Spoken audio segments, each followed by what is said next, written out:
add Leo to the stage. Yo, Leo. what's good? What's good? What's good? Hello, Leo. What's good? What's good? What's good? What's good? What's good? What's good?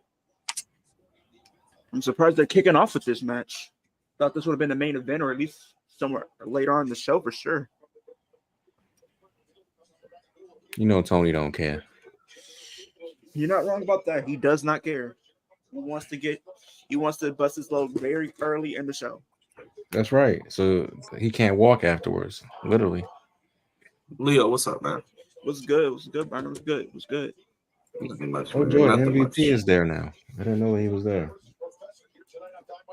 Probably matching. Okay, cool. Let me guess, he's gonna announce that by Lashley is coming. That actually probably was the best segment last week, Raj. MVP segment.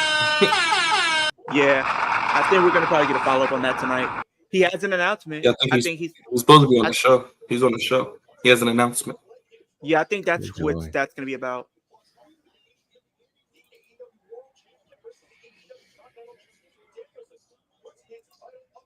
I just don't like the fact that the title match between Okada and Danielson is only 20 minutes, at least for the Continental.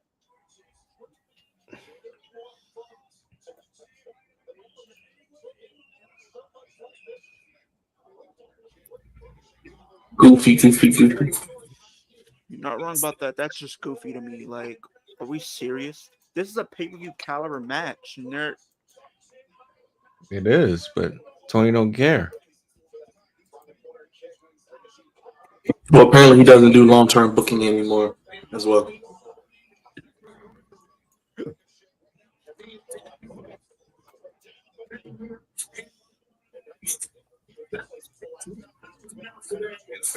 It will be great to go back on Max and watch the great AEW Dynamites of yesteryear, though. Yeah, the ones, like from 3 years ago. Sure. I think I'm going to Oh, use Mark. since I have HBO Max, I'm going to be able to watch the pay-per-views for free. So No, you won't. No, you won't. You guys still got to pay. Still got to pay. I already read into it. You guys, it's going to be on a discounted price, but you still got to pay.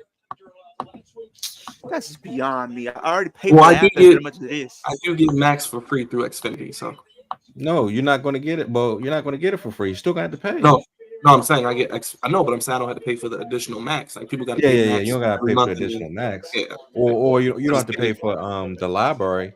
That's free. But the pay-per-views themselves, you got to pay for a discounted price. Hey, look, anything less than 50 is better. I've been paying 50 since they began. I've been paying absolutely nothing since they began. And I'm going to continue to pay absolutely nothing since they began. The fact that they want to give you the fact that they're going to put it on Max and then make you still pay for it is ridiculous in itself. Especially when your competitor is free on Peacock. That's what I thought. I wish they were more like Peacock. You purchase the app and you just get everything else in there for the most part. Like, come on now.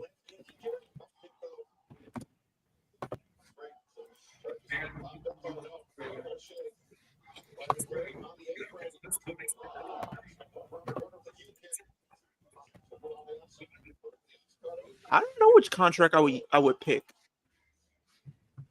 So they put out a poll on, I think they were doing this recently. If you were a WWE superstar and you were given 3 contracts, which contract you would use? Oh yeah, I think I saw that before. Did you see that, Brian? Isn't it like because there's 3 contracts that they give you as a WWE superstar between NXT, Raw, and SmackDown, and you have the 3 options. Which one would you choose? So NXT, each one has its own perks. So NXT, you get 2 years in NXT. You get paid $250K. That's your salary. You're a main eventer. Your mentor is Triple H, and you have a year-long reign with the NXT title. Or you go to Raw for 12 months, get paid $500K, but you're upper mid-carder, and Triple H is your mentor. But you're going to get showcased on TV every week, which is still good. Or you get paid $750K, but you're a lower mid-carder for 12 months, and your mentor is Paul Heyman, but you get a guaranteed match at WrestleMania. on SmackDown, right? Yeah, on SmackDown. I like the money, but I'm not doing So Raw's contract is Gable's basically. You get an upper mid card, but you're on Raw every week. But it's no Yeah, guarantee you're that you Gable. win. You're Gable. Exactly. You're Gable. You're Gable. Yeah, but you don't get no. Or you ain't if get a he was WrestleMania still there, match, though. Ricochet. Or if he was still He didn't there, get it. Look, Raj. He didn't get a WrestleMania match. That's why what I I'm said saying. Gable. He's not going to get one. You're not going to get one if you're going to be Gable. But if you're on SmackDown, you get a guaranteed match at WrestleMania. I want a you're lower guaranteed match at mid-card. WrestleMania. Give me that. I'm gonna just pick the NXT one. I'm just taking NXT. Yeah, Yeah. I'm getting the title. I'm still getting paid The some only good reason you're money. picking NXT is because of the You're getting paid like a million, right? So that's, 250K. yeah, That's your no, salary. The NXT. But Yeah. you get a year-long reign. you get a year-long reign with a main title, and I you're a don't main give a damn about event. no damn title. I want to give me the 750, man. Dude, And do you the realize WrestleMania do you realize appearance. if you're getting a guaranteed match at WrestleMania, you don't know which match you're gonna get. I don't care what match I get. You'll be carrying cross. You'll be don't matter. So you telling me if you were saying you went up to somebody one day and said I'm getting a guaranteed match at WrestleMania, you don't know who it is, but you're going up against Brock Lesnar and he kills That's fine. you. He can F5 me out the building if he wants to. He can he can F5 me. He can F5 me to Vince McMahon's mistress who got shitted on. That's what he can do. Okay, guys. You guys are not gonna. There you go, guys. All right, guys, you're not gonna like hearing this, but I mean, I don't really care, but TV time with Chris Jericho later tonight. Man, I'd rather just have normal matches with Jericho, none of this TV time. What? Mark's gonna come out, and then we're gonna get Jericho versus Mark. Yeah, Mark Savoy is gonna come out, and you're gonna get Mark Savoy versus Jericho. Just skip to the next 2 weeks. Yes, that Mark right there. Hello, Mark. Happy birthday to your dad, Hassan. Yeah, happy birthday to your dad, Hassan, for sure. And happy birthday to Sky Blue. Oh, Sky Blue's birthday today too? Oh, Sky Blue. Happy birthday, Sky Blue. I think Swerve's was yesterday. Yeah. Yes. Very true. People are literally tagging me in Scream 7 stuff all day. It's crazy. Scream 7. That's the movie? Yeah. I found out yesterday that former WWE personnel, Kayla Braxton's potentially going to be in the movie. Oh, she means she's going to die in the movie. Okay, great. If Leo's she's a going killer, to make her scream. Leo's going to make her scream. You're not wrong about the other one, Byron. I want to do that too. That blood starts at 6. It's only 5 matches. What are we doing? It starts at 5 o'clock for me. It's crazy. Because they got damn UFC. I don't give a damn about UFC. Nobody cares about UFC. I need Hell in a Cell to be epic. I need this Roman and Cody match to be epic. I hate that it's 5 matches though. It's ridiculous. They could have gave us at least 6. At least 6. Or at least 7. No, give us a good 7. 7's the ideal. 7 was a sweet spot. I'll take 6. So what 2 matches are you putting on? They could put any 2 matches. Gunther and Sammy, and then LA Knight, Andrade, and Carmelo. I think their 7th match should be on the pay-per-view. That 7th match. Yeah. I would say at least 6. Because Raw has all the matches. I think SmackDown only has 2 matches? Well, you will get a surprise at the end of the Saturday though. So it ain't go all. Well, yeah. Apparently, Cody teased. What's it called? Whoever Cody. about this match. It was Pat McAfee who teased it. Yeah, but Cody he and also Pat. That like that said, like, is he coming? I mean, The Rock will be coming back, and then Cody's like, which one? And also teased that the match could have some title implications as far as Crown Jewel goes. Oh yeah, there's gonna be a video package for Crown Jewel title match. So it's probably gonna be Cody Roman 3. With Cody winning again. Yeah. Which will be trash. But The Rock will be back. It's gonna probably end in DQ. So I gotta watch Cody and Roman at 3 o'clock in the afternoon. That's what I gotta do. Yes. Yeah. Yes. What you mean for Crown Jewel? Gradual. That would be so stupid. That would be so stupid. They might as well do Roman and Jacob too. Nah, do Cody and Jacob. Just do Cody and just do Roman and Solo. Get it over with. I don't care. Yeah.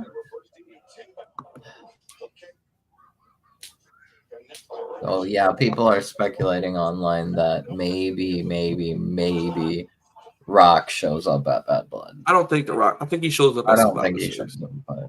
I think he shows up at Survivor Series.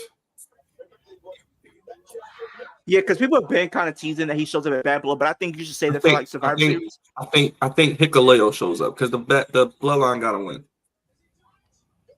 I think The Rock comes in at maybe like the Saturday night main event. I could see. He could. I could see. Well, no. The thing is, I think I could see Jimmy, trying to get involved and help Roman, like cost Solo and Jacob, but he accidentally like screws over Cody, and then that's why I'm saying I think Jacob's pinning Cody. They got us waiting for Scream 7 for a while. Yeah, I think Jacob's pinning Cody too because I think they're gonna have a match. Yeah, I thought it was coming on next year, but no. I gotta wait till 2026 to see Scream 7. Yep, because it's gonna be the same movie with a different name. February 27, 2026 is when I'll be able to see it in theaters. They better be lucky that movie's coming out on a Friday, or else I'll be pissed. And they haven't even started like filming. They're not even starting filming until like late this year or like January, as far as I'm concerned. Is Ricochet gonna do it? Is he gonna actually hit the move? Something Lamar. Oh wow, Lamar Bates. Oh, it looks like they're probably keeping. Is Rampage getting canceled? Is that happening finally? No. Yes. With the TV deal? Yes. Oh, it is getting canceled? It is? Apparently, Rampage is going, and Shockwave's being. What? So they replaced it with another show? Yeah. So pretty much. Yeah, and I think Shockwave is happening on. They're gonna be calling it Shockwave. Leo, are you serious? This is how this ends? This is that's how I felt about it too. So just get rid of one terrible show to put it on Fox to be another terrible show on Fox. Okay. Cool. Shockwave apparently might be happening on either Monday or Tuesday. Oh hell no! Please no! Please no! Please no! Could they just bring in? Could they just bring in Ring of Honor? Allegedly. Can we just do Collision and Dynamite? No. What? No. What? Bro, what is this? No. It can't end like this. Wait. What's the time limit? Minutes or 60? It was 24. Well, I think it should be 60 because MJF and Osprey was 60. That's what I was about to say. Him and him went 60. Bruh. So normally, I think it should be. I think usually, like before, it was usually like most matches usually are like 20, 30 minutes time limit, but please restart this. all I'm saying is we could have had this match at All In this year. Oh, the Ricochet and Osprey match? I would have said this for like maybe like Double or Nothing or Revolution. Well, I said before he came in, I said he's going to debut, do it at All In. Wait. What? I mean, it is the 5-year anniversary. What? I guess anything, you know. What? No spoilers, please. I'm not there yet. Okay, good. Good. We got the match continued.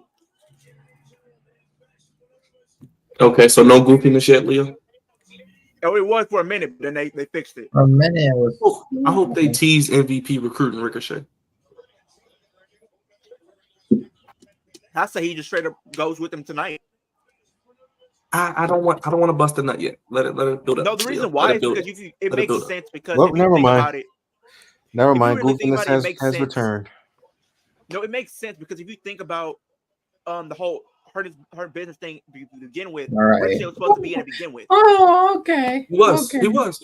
Okay. I recently just got a gift earlier. Weird spot, but What's that? Whoa! What's that, brother? What you get that for? You got that from Interesting. one of your fans bought for you? I don't know. I didn't see anything. Somebody sent it to you? Got a secret in mind? I guess so. I don't know. But hey, I will be wearing this for sure.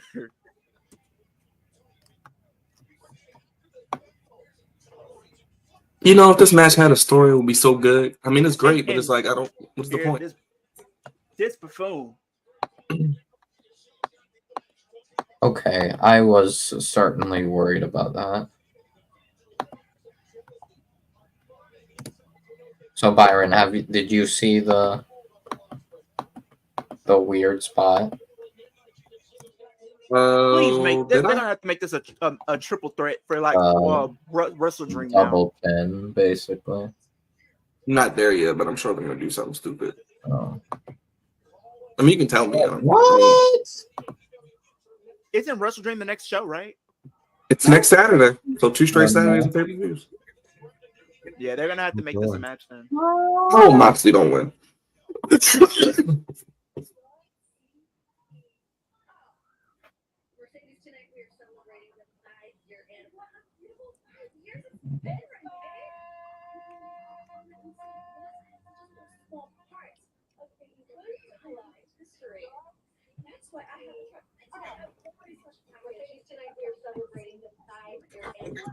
Okay.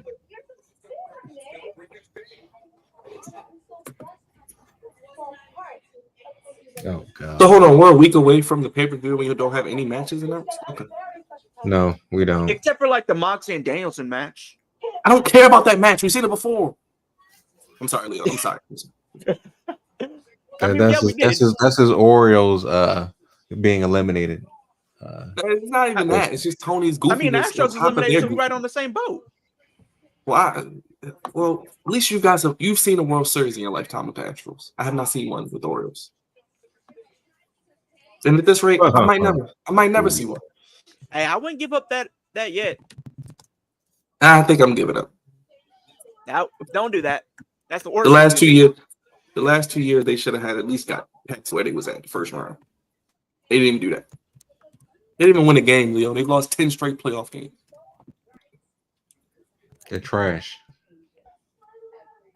They are choke artists. And they lack leadership. They don't have a killer instinct.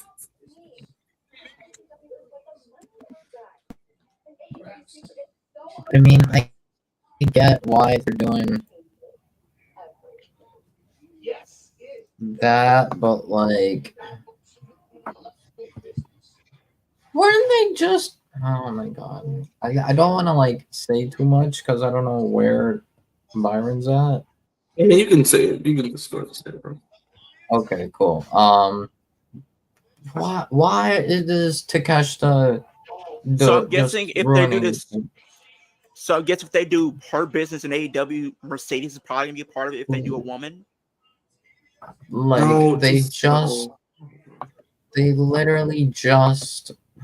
they were teasing for like the past couple of weeks Takeshita to go after Okada, and now we've pivoted. I thought they were gonna do that at Wrestle Dream, him and Okada. That's what I'm saying. And now he's going after Ospreay. Well, now he just attacked Ospreay and Ricochet. I mean, are we going to give Takeshita the title? Because that's the only thing I care about if he's going to be in a match.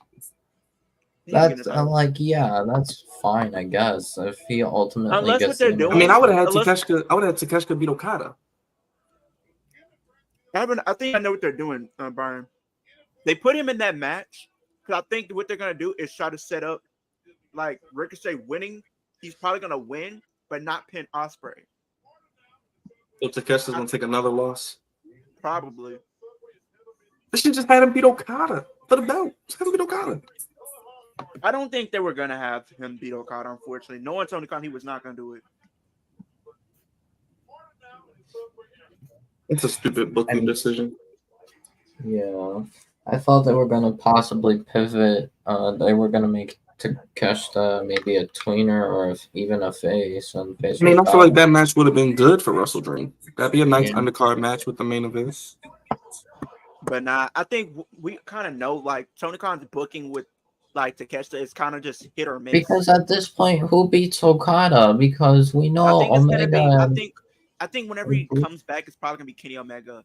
I don't think it's gonna be Omega. I think Omega and Ibushi are taking it from the Bucks. Unless they make Omega a double champion. They've done it before. I mean, they could, but I don't see it. I think maybe they do Omega Okada first. Omega loses, and then he calls on Ibushi to go after the Bucks. No, I don't need them. I've seen Kenny as a tag team. I don't need that again. We need him as a single. That's what I think they're gonna do. Have Takeshita be in this triple threat. They need baby faces. They have a lot of heels. They need some baby faces. They already have. I think after that, I think Ricochet is probably gonna win it at a Wrestle Dream, but he's not gonna pin Ospreay for it, and then you can have them feud over it, and he can probably turn heel like while defending it. And Takeshita's basically like Gable. He's on TV every week and he loses. You're not wrong. That's why I'm sorry. No, Takeshita needs to. Yeah, whether it's Okada's title or Ospreay's title, he needs to win a title. If he doesn't, he needs to leave. That's why I'd have him beat Okada. He needs to walk out, leave. He needs to like straight up walk out, go to what's his name? TNA? No, New Japan. Whoever the creative leader of New Japan. Tanahashi. Oh no, Tanahashi's the CEO basically. The Triple H figure of New Japan, I think, is like Gato or something.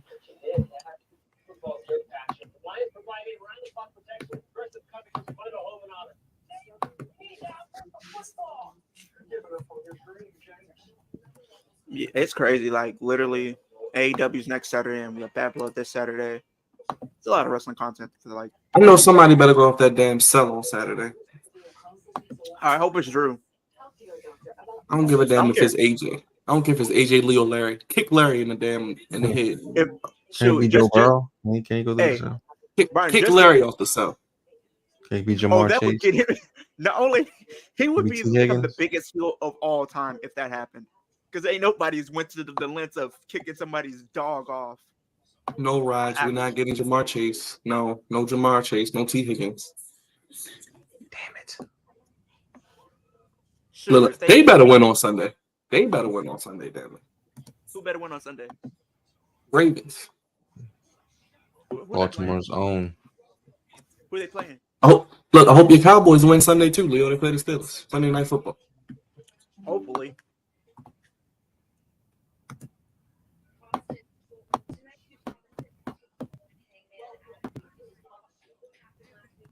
I mean, I am happy Bad Blood is 5 matches because I don't have to do 5 previews and only got to do 1 more. But I do wish it was 1 more match. What's the match that you have to do still? The tag match, Roman and Cody. But I agree though. I do think Jimmy and Paul Heyman could come back also. Yeah. Because if they don't come back now, then I don't know what's the point. What are we doing? Okay, I think we gotta see none other than what's his name? We got to see Jay White back tonight. I hope so. That would be a nice I think he comes back tonight. Yeah, I think he comes back and either helps Juice win or save Juice from.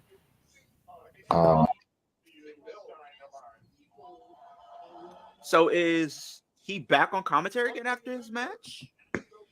Nigel McGuinness is back on commentary? Yeah, because what's it called? Earlier in the afternoon, Taz got attacked in the parking lot. Yep, he got attacked. So they might be setting up a storyline with. Weren't they teasing Ricochet and Pac? That's what I'm saying. I thought that was going to be his first did, and then I guess Pac got his trail. I don't know if it's true, but is it true that what people have been saying that Willa Yuta turned on Blackpool? Did he turn on Blackpool? No, he didn't do anything he yet. didn't turn yet. No, they're like saying, "Oh, you need to like choose sides, Wheeler." So he hasn't fully exactly left BCC yet, but I'm sure it's coming. I'm sure Wheeler is going to turn on BCC. They need to drop those trios titles and give them to Top Flight or something. I would love Top Flight seeing them as champions. Because they're feuding with House of Black. It would make sense. You're not wrong. I mean, but they're on Collision. Who cares about Collision? Nobody. I do think, I do think. Well, the thing is, I do think Top Flight do need the trios titles. We're but really seeing Orange Cassidy. I don't know. Tony Khan seems to be allergic to actually booking them well. We buried them in the tag team division. We buried them in the trios division. We buried them in ROH. Basically, I don't think they've even won ROH titles, which is insane.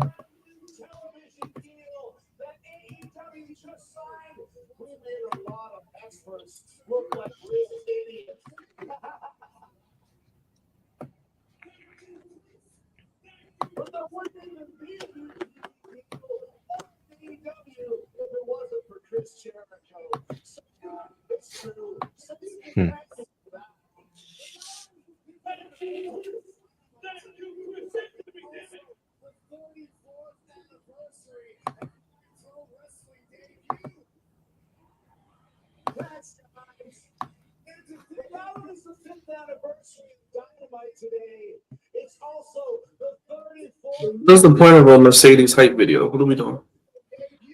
I don't know what we're doing. We did it for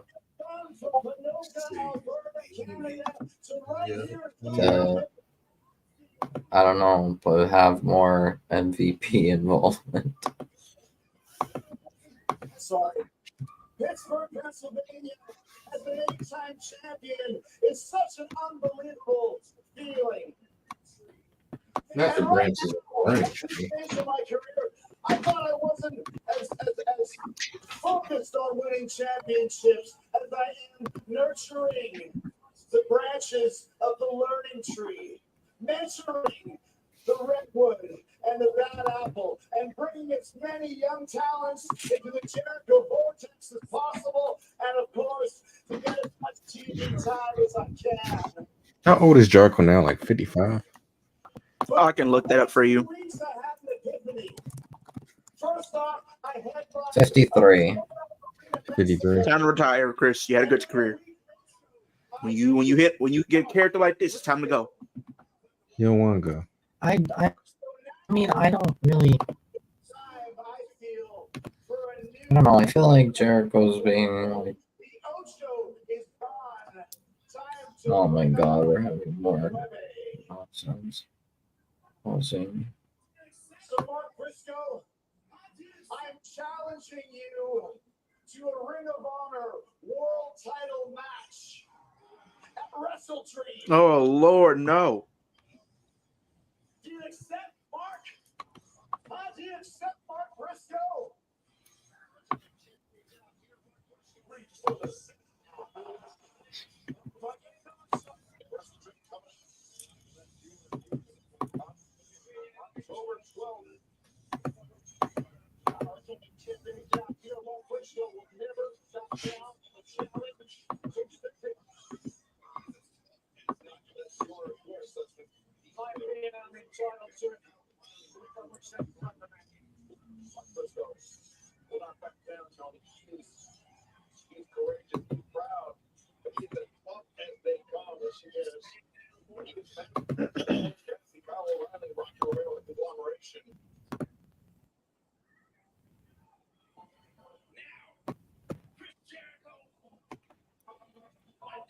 Stand down, boy. This is between me and Jericho.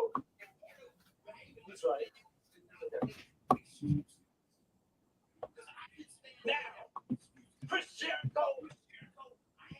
My dad brought us up to behave like men. All right. I'm getting off. Gym time. Going to work out, man. Yes, I'm going to go work out. One of those Oreos. Never mind. Gonna go work out some calories. Yes, burn some calories.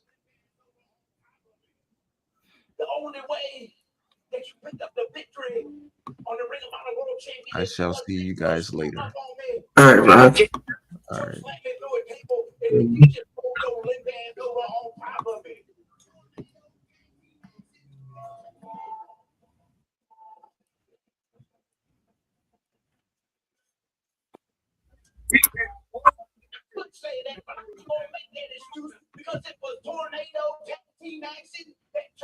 Hey, Bill Wolf, Mark Briscoe. Yep. 1, 2, 3 in the middle of the ring. And you know what else? Behaving like a man in tails. That's calling it like it is. Calling a spade a spade. And here we are on your 34th anniversary. And Chris Jericho, I'm going to call Chris Jericho what he is. Chris, by God, Jericho. For the last 4 decades, this man has been one of the most influential. But yeah, they just gave Rampage on like a lot of. Well, Byron apparently, from what I've heard, what I heard you're not gonna like, by the way. According to Sean Ross Sapp, they wanted to bring back AEW Dark.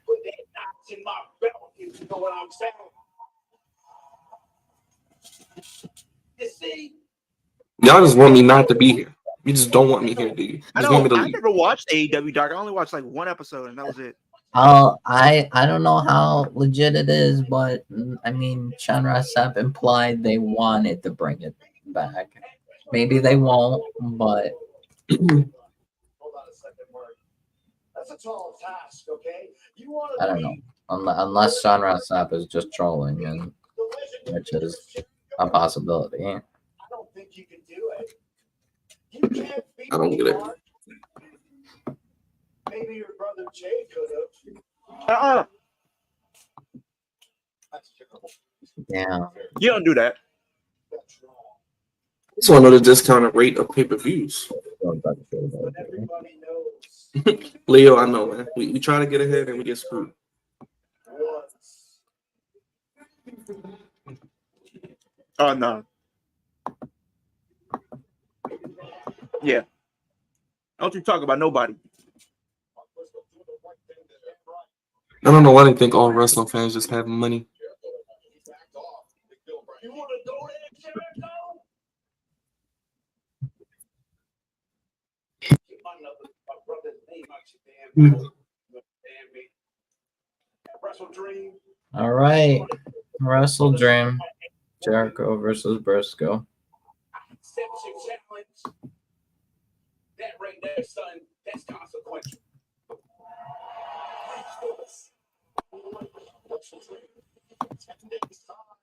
It is getting up Saturday, October 12th. Mark Briscoe accepting the challenge for the victory. Chris Jericho for the Oh, joy. I guess we're getting matches announced. Then. Yeah, something. Not really a match that I care too much for. Right. Why is Jericho? We don't want this. I mean, hey, Byron, we went like what was it? 2 pay-per-views without Jericho on the card. I need the streak. Hey, Byron, I need just like everybody else. I need the streak to continue for the rest of the year. I need the streak to continue for the rest of the year. No Jericho. We went 2 pay-per-views back to back. Too little. The only way I'll be okay with this match if it's a squash match and Jericho gets squashed. I just want to know when Samoa Joe's coming back. That's what I need to know too. He did injure him or send him out.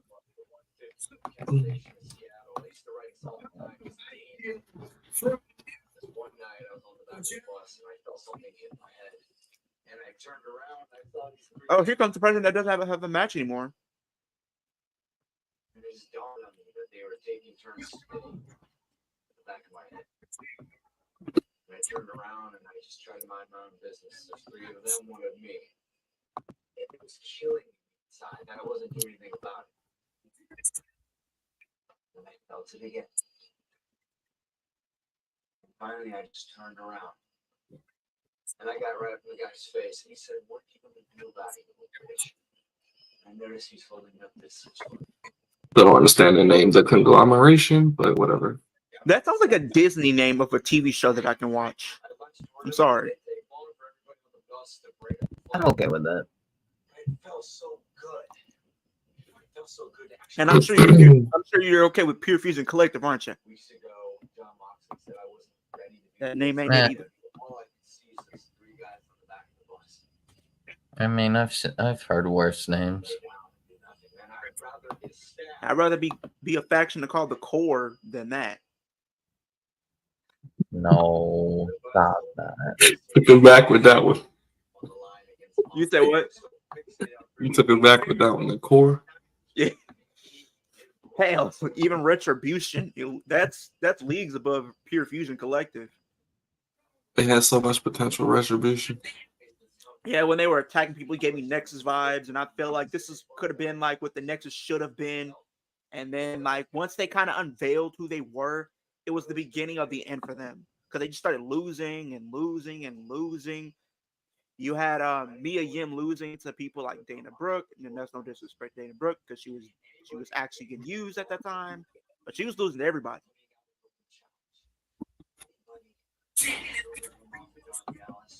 All right, lovely. Darby Allin Open Challenge for WrestleDream. What? Oh, is he upset that he doesn't have a world title match? He was stupid enough to put on the line anyway.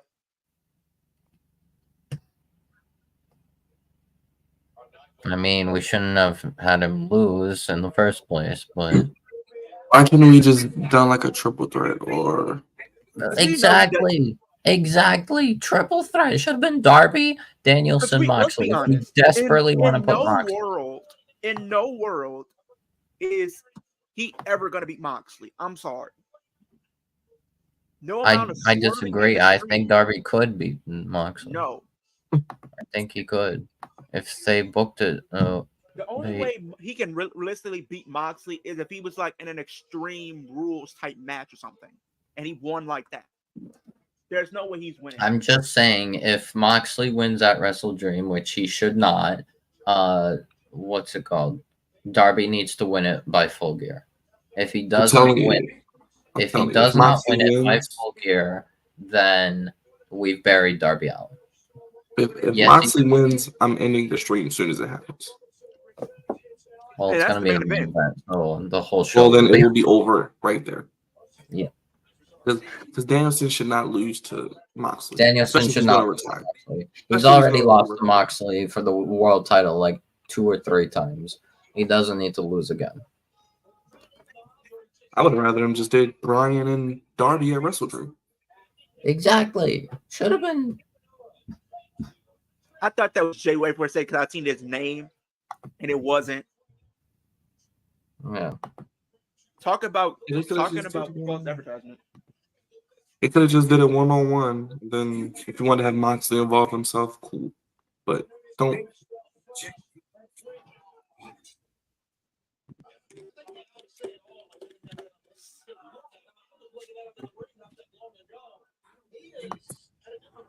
But yeah, I don't know. So who is Darby going to face that he hasn't faced before in AEW? I don't know. Maybe Hook. At least Hook can have an actual good match. Hey, before you even you turn off the stream, Byron. At least hear me out. Hook retired the FTW title. At least this would be a first step to him possibly making his way up the ladder in AEW, possibly going up against a former TNT champion. I mean, yeah, Hook versus Darby, I think would be a great match, but still dumb. Like, I don't care. I don't care if anyone in the IWC is going to be like, oh, you're overusing the word. No, if Darby Allin does not win the AEW World Championship by Full Gear, we've buried Darby Allin. If you want a Danielson to have a year-long reign, which I doubt, then fine. But if Moxley wins at WrestleDream, then Darby must win at Full Gear. There's no alternative. Because if Darby doesn't win get his win back, and get the world title. I mean, you can still. I don't care if he gets. I don't care if he gets cashed in on by Christian right after. Christian is not even going to beat Moxley. He's not even going to beat Danielson. Let's be honest. I know. I'm saying if Darby beats Moxley at Full Gear and then gets cashed in on by Christian Cage, that's fine. But if he does not win against Moxley at Full Gear, if Moxley wins against Danielson, then we've buried Darby Allin. Plain and simple. That's objectively a burial. It's not really buried because you can still build a story with him going back up against Moxley. We've intentionally made him look worse. We did so much work building him up. And we now just decided to fall back onto Moxley. I'm sorry. Moxley does not need the AEW World Championship ever again for the rest of his career. Okay, let's break it down. You have Moxley as a heel for the first time, an actual heel. But he doesn't need the world title though, Leo. He doesn't need the world title. But at the He's same above time, the world title. He doesn't. I get it. He doesn't necessarily need to, but at the same time, like if you're trying to establish this new faction as something serious and to not be taken lightly, you need to establish everybody that's in the group. And the best way to establish it is establish who the leader is. And the best way to establish the leader is putting singles gold. And for him going up against for the world title and him winning, that only elevates the faction and him for sure. But then you can create many stories out of it because you can have more baby faces go up against this group. I don't mind putting it on him to I don't mind it putting it on him to elevate the faction. I'm just saying if he wins it, he needs to be a transitional champion to Darby. And I'm not saying he couldn't be, because like you said with the Darby Allin idea, you could build up Darby Allin going up against him at some point next year, and you can have him finally get the win, and then everything looks like a if Darby remains on the main event scene and still will not, and like what I'm saying is I don't want to see Darby Allin in the TNT title scene ever again. If he goes back to TNT or tag title scene, he's buried. Plain and simple, he's buried. So how would you feel if he was in the Continental? Whether he bounces back or not, that doesn't matter. That's objectively the definition of a burial, because we have intentionally all this time building him up towards the main event scene, and now we just tossed it aside for no reason. So, okay, TNT I can understand, and also tag team titles I can understand. How would you feel if he went after the Continental Championship or the International? If with what's it called, champions like Ospreay and Okada, that's fine because they're literally main event level talent. If they're like random, like let me look at people that are not exactly main event level talent but could be international or continental title holders. If he faces like, I don't know, Hook or Kyle O'Reilly or Orange Cassidy. Orange Cassidy is like almost is worthy of being main event level, but like if he's facing like, I don't know, like Roosh or something, then no, that means that we're just putting him in mid card level feuds. Like, we don't need that.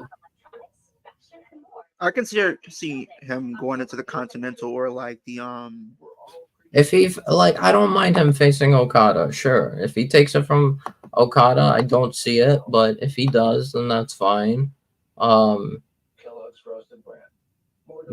What's it called? But I don't know. I mean, listening to his promo, it seems like he's teasing he's going to get his chance again for the world title. He's just working his way back up there. So. He has to. He literally has. Now, I will say this to Leo's point. If they do what they could do with Moxie, since he is a heel, Darby should beat him, like you said. I agree. Yeah, exactly. Because you can create a compelling story with him going up against everybody throughout the faction. And like you said, you could say Darby never beat Moxley. You can never beat me. You're just some indie midget who does hardcore matches. You can never beat me and be champion. Like if you have like the Rey Mysterio moment. Yeah, that's fine. I can live with that. But I don't want like and half it's a year-long reign of John Moxley because I think if he wins it, never needs to happen ever again. Okay, I will say this though: if he does win it at Wrestle Dream or something like that, I do see him possibly holding it to at least like Worlds in December, which will probably put him around like 3 months. That's probably what'll happen. Fine if they build it up correctly to actually justify pushing if he wins it at Wrestle Dream, right? Either he's going to hold it till Worlds End, which puts him about 3 months, so like 90 days, or if they want to make this like a long-term story, you could build it to probably Revolution. I say Revolution is too far. Not really, because if you want him to kind of go through the roster, World's End is probably better. Either you have him go. I mean, that's what I said. If it's me, I'm not booking. Like, what do you do with Darby in the meantime? Like, you can have him go through like some of the bigger talent on the roster. Like, we're gonna have him face like Claudio and then face Pac the next pay-per-view and then face Moxley. Like, no. I was thinking like he can face some other talent like to kind of build his way back up and get his momentum back up, and he can circle back to that. And he can go through, do like a kind of like how to do with the Kofi Mania type thing. Okay, I'm fine with that, but it has to like basically be all like the best AEW has on the roster. Like it has to be like Adam Cole. It has to be Hangman Adam Page. It has to be what's it called? Arguably Christian could work. But we've already seen. You can have him go up with people like against like if you want him to do this, right? Don't know how you Jay White. That's fine. You can have him go up against Jay White for one. You can have him go up against maybe like a MJF if you wanted to. That's fine. You can have him go up against those two to start. That works. You could also have him go up against Hangman. Since Hangman is a big heel. Hangman's a main eventer. That's fine. Yeah. You can have him do those 3 feuds throughout the rest of the year. And to begin the year, you can have him just, even though it's like a show of respect. Even though we've already seen Darby fight those guys, that's fine, I think. You can have him do Adam Copeland if you wanted to, just to see how they would do. I just think Darby needs a legit story. Copeland is going to come back to go after Jack. No, I'm saying like, I know that, but like, have those two fight in the sense of mutual respect for each other, okay? Maybe, but no, because the thing is, Copeland's due to Copeland's injury, he's probably not even gonna come back until like at least Revolution. From what I've seen. Yeah, Dylan, the Mets are really good, man. They're red hot. They might make a run. Them and Philly will be a fun series. Yeah, Kervin, I don't know why people want AEW to die. They just want one wrestling company. And I think here's the thing. I think I'm gonna say this, and this goes for everybody that is a fan of AEW, like myself, and including Wolf and Byron. I think the thing is that people want to see AEW fail is because people are subjective and they only want one wrestling company. They only want WWE. Like they don't understand that there's more companies out there where there are more opportunities for wrestlers to go and make a name for themselves and actually make success. That's how I feel about it. Stupid. Like, if you were to talk to me like 5-6 years ago, I knew little about other companies, but I kind of knew very little. But now I'm more knowledgeable than I was before because now I know about WWE, I know about AEW, I know about TNA, I know about Ring of Honor, and I know about the indies as well. So it's like people kind of have to stop being subjective and understand that it's okay to like more than one wrestling company. You don't have to necessarily pick a side, but people choose to pick their sides. Yep. Pretty much. I mean, like I said, I don't think Moxley should win, but if they give it to him, then I could see somebody like Darby eating him. Yeah. Like that's like the only like acceptable way is if they just really want to heal. But if Brian wins, which he should, they could still do Brian and Darby, which I'm cool with. That's fine. Yeah.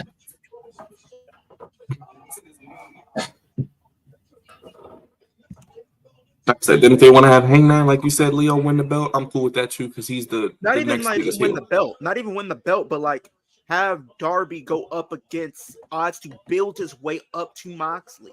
That's what I mean. Well, I'm just saying because I feel like Darby, Bryan, they're both faces, so they're going to need a heel. So I think Heyman's probably that heel. I think Moxley right now is probably like the biggest heel right now, honestly. And then I would put like Hangman like a number 2 heel. Because I think for the time being, yeah, I think that's like a number 1, number 2 type heel thing. Because we're seeing more people turn face. We're seeing like the Undisputed Kingdom turn face potentially.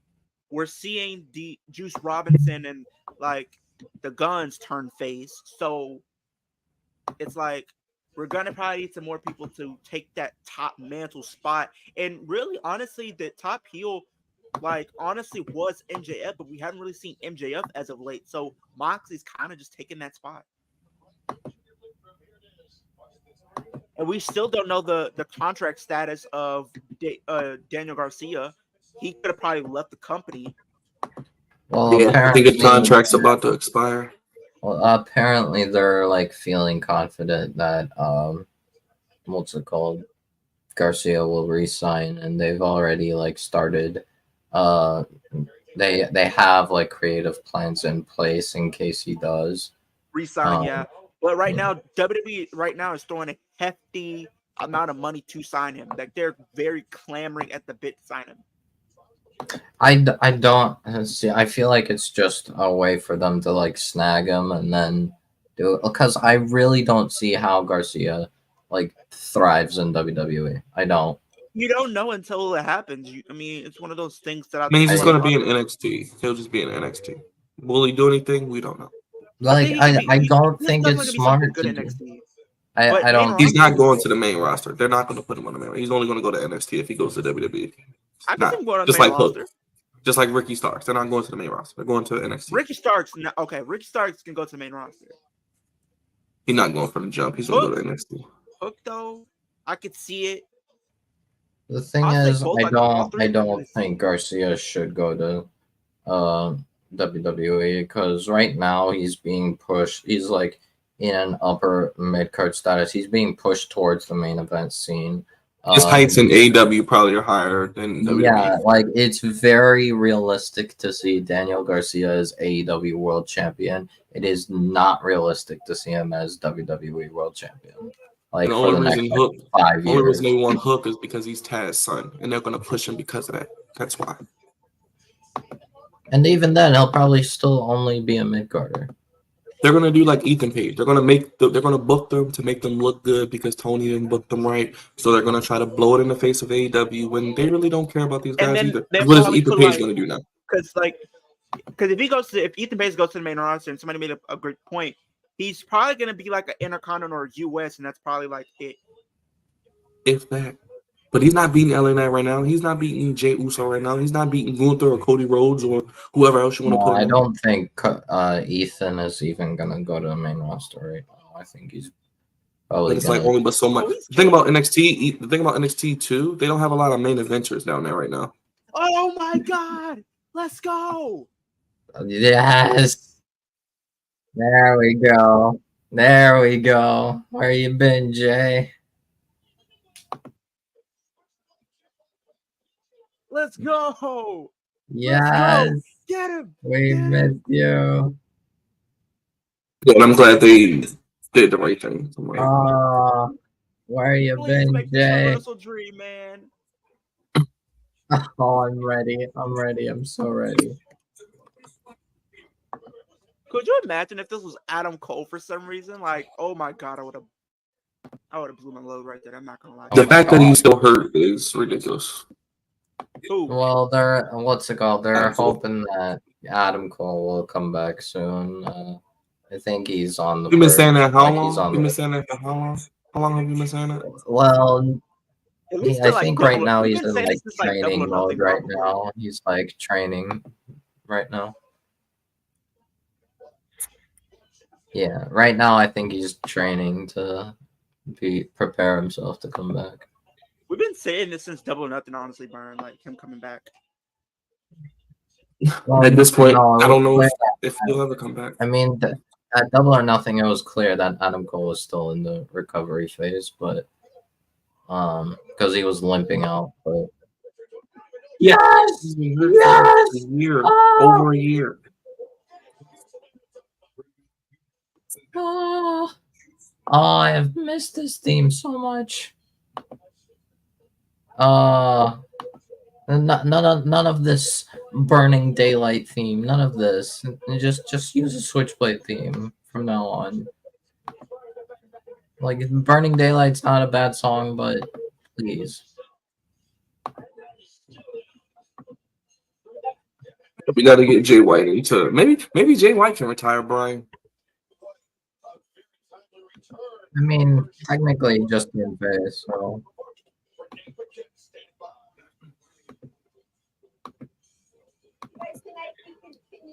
I don't see it. Like I said, I don't want Moxley to win the title, but if he does win it, they just got to give it to Darby or somebody.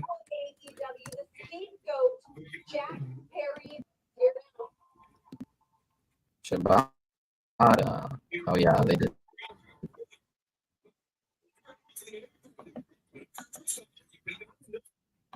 Okay.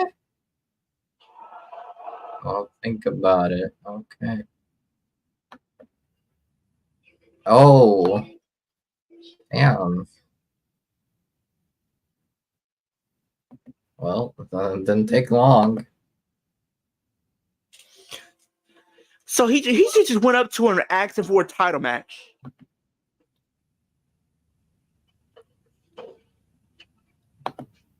Yeah, and then let's go. Now Jack just beat him up and be like, okay. And this is it. Is this no, honestly, for matches for pay-per-views? I mean, in my opinion, I think Jack versus Shibata is good. I think that's a good matchup. I remember seeing this. I remember this in 2019, man. Moxley coming in and he was beating up Omega. Yep, I remember it very well. Yep. The good old days.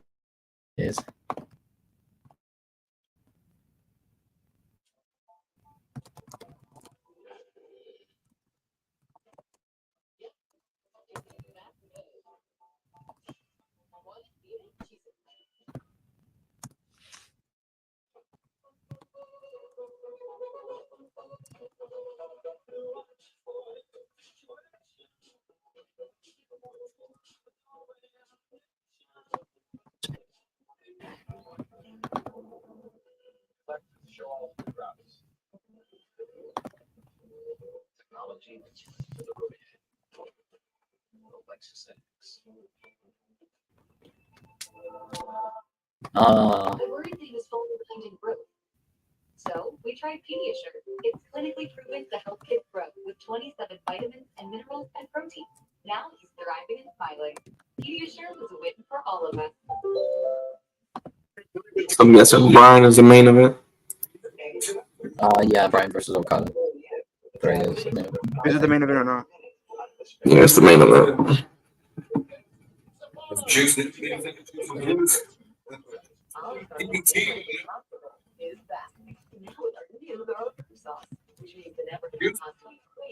Okay, so we also got right, Jack versus Shoot. But so far we have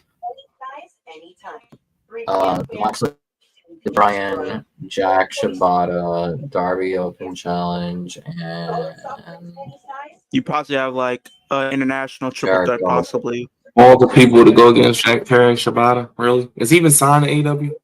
Shibata, I don't think it's signed. I think he's ring runner right now. We got Miro. He's not on the website. Well, no, he is signed. He is on the website. Yeah, Shibata is signed to AEW. If you say so. But this, I don't even know why it's like. I don't care. Like, you can do so much better with Jack Perry. I don't honestly. No, I don't get the fascination with all these guys. I These people are just. No, I think Shibata's honestly good, especially since Jack, there's not much we can expect from Jack. It's not like Jack is like some incredible top-end wrestler of AEW. So I think like just a in-ring machine like Shibata is fine. I'm just saying, Ricky Starks, Miro, Wardlow, none of those guys make sense better. Wardlow's going to WWE. Wardlow needs to go. Ricky is probably gonna go. Miro wanted to leave, but Miro's going. No. Miro's going. Wardlow's going. Ricky's going. I don't think I think I mean technically it's not confirmed, but I'm pretty sure Tony Khan has rejected Miro's release. And I think from what has been alleged, I would not blame him if Miro was not allowed to his release because people are saying, right? Miro has been problematic. People are saying, right? People are literally saying, somebody said it yesterday that Tony Khan is becoming the new Vince McMahon with keeping talent that don't want to be there. No. He's been becoming a Vince McMahon the way he books. No, I disagree. Oh, Brian.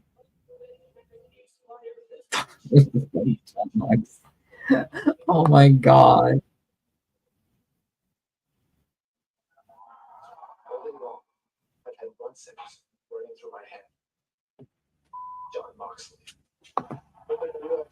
At this rate, it's gonna be. At this rate, F John Moxley is gonna be the same as beat up John Cena. 5 years. 5 years. Leo, say hi to Christine. What's good, Christine? What's good, Christine? And that's why I challenged Okada. Okada, me and you have wrestled twice. You've won one, and I've won one. You broke my arm. You fractured my arm. You've never broken my spirit. Tonight, we find out who's the best. Your title's only on the line for the first 20 minutes. But every single minute of this match, my title's on the line and my career's on the line. And I wouldn't want it any other way. AEW, this is for you.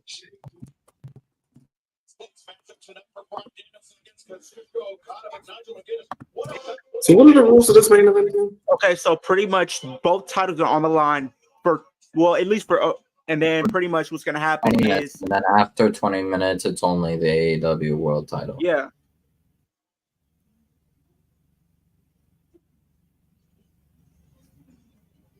So if Okada... if Okada would... Just stupid. Or not, if Brian wins in 21 minutes, it's going to be... He doesn't get Okada's belt. He only gets to keep his belt. Stupid. Just stupid. Oh, wearing yellow. Perhaps, maybe. All right, this. No,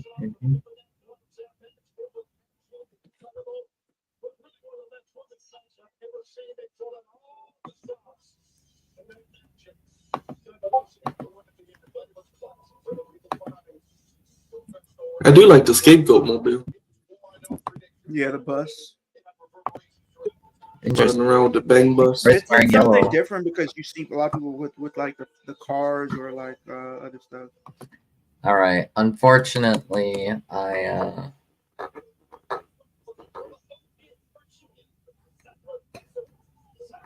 unfortunately, this is the match that I am arguably least excited for because I don't know. I'm worried Britt and Deeb are not gonna like really do. I'm sorry. Like I don't know if this is considered a hot take, and I know that Tony Khan will probably not let her go. Britt needs to go to WWE. She's too slow Dude, for you realize if AEW. she go to WWE, she's probably not gonna beat a lot of people there. I'm sorry. Well, no, I mean, I feel like she's meant to be with people. She's meant to like work with people there because, well, I'm sorry, she doesn't work in AEW anymore. Sure, if her best bet is probably going to NXT and probably flourish. That's fine. If she goes to NXT, I mean, that literally doesn't matter. In my opinion, she is way too slow for AEW.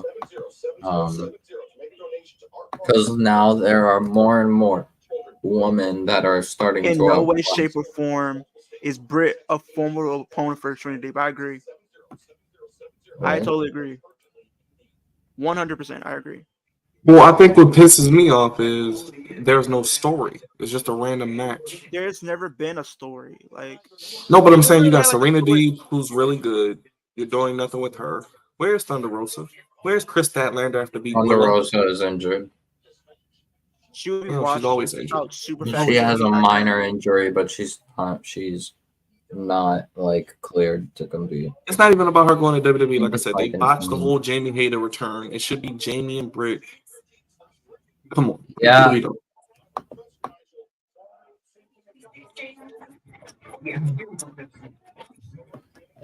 Okay. She's not going anywhere, guys. She's the number one. Tony Khan's number one. Okay, You said what? Byron, I think. Yeah, he would literally blow a gasket if somehow, some way she walked from AEW. That's his Charlotte Flair. Yeah, that's true. That is. The thing is, I'm sorry, she would. In my opinion, I think Britt would do so much better in NXT. Than even ROH. I don't think she would work in ROH because even the ROH girls are starting to outclass her. I'm telling you, she wouldn't. Yeah, like I said, she's fine. It's just the backstage stuff that's annoying. No, I don't think she's fine. I think she's literally too slow. She's way too slow for AEW. Like literally, like half the AEW women's roster, I'd argue, is better than Britt Baker easily.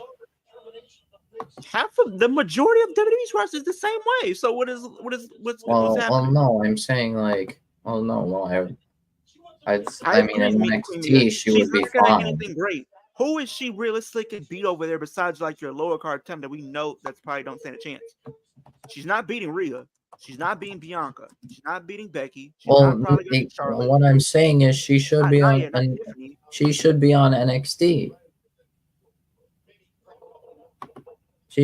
Her being on NXT is fine. That she would literally fit better in NXT than she ever could in AEW.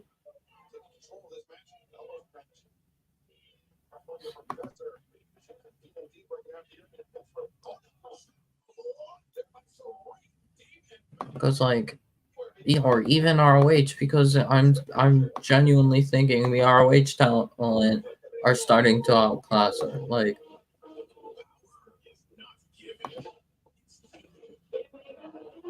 I don't know. I was hopeful for Britt, but she's just too sluggish. She's too slow. Like Anna Jay is looking better after that Stardom. Anna Jay is looking better. Who else is looking better? Like, of course, Britt is not going to stand a chance against Harley Cameron's looking better. Harley Cameron's looking better. We know Deanna's better than Britt. We know Shida is better than Britt. We know Hayter is better than Britt. Queen Aminata is starting to like completely out. Like I said, she's fine. She's not in anything interesting. That's all. I don't think she will be anytime soon. That's the thing. This could have been a feud right here. They don't do any storytelling. Like Julia Hart is looking better. Is like starting to outclass Britt. We know Camille is better, even though her character is up for question. Just because of I don't know. I'm not. I mean, she's only on the show because they're in Pittsburgh, but they could at least made a story out of it. That's all I'm saying. Like, what's it called? Who else? We know Statlander's better than Britt.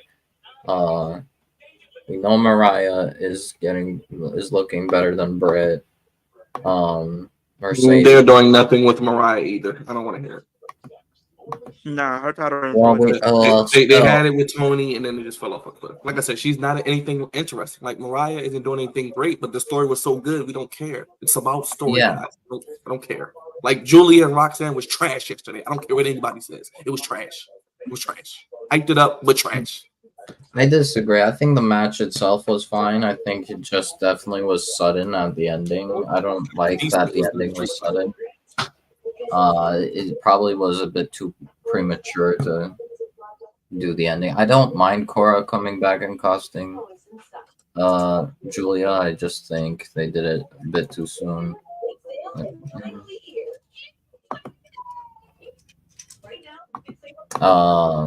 But like I'm worried that like even the ROH talent are, I don't know, like at the rate things are going, I think like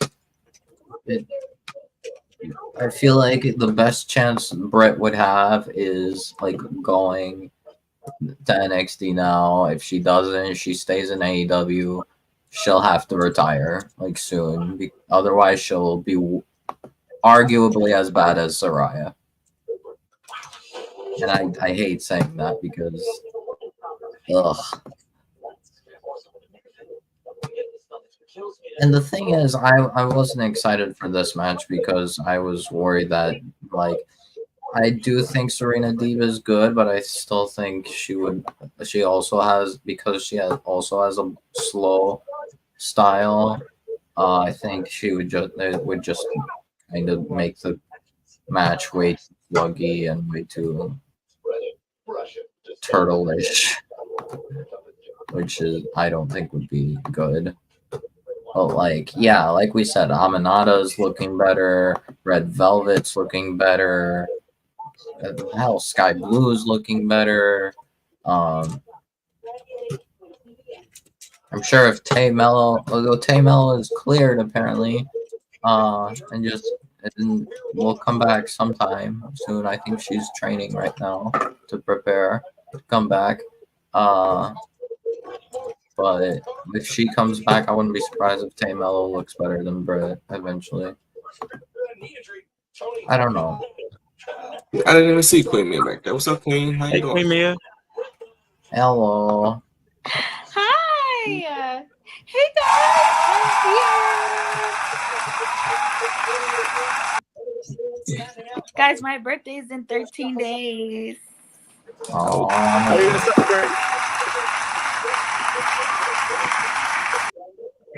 And my dog, I guess. But yeah, hey. Oh, you said dog? Here, I'm back on the flex. Hey. Hey, Queen Mia, what's going on? How you feeling? Hi. I'm feeling good. Wolf, I'm gonna disagree that Britt needs to go to somewhere else. She needs to find herself on a solid mid-card transitional champion kind of vibe. That's just who she is. She's not a star. I'll be honest. At the rate things are looking, I don't think she's looking like she's not even mid-card level.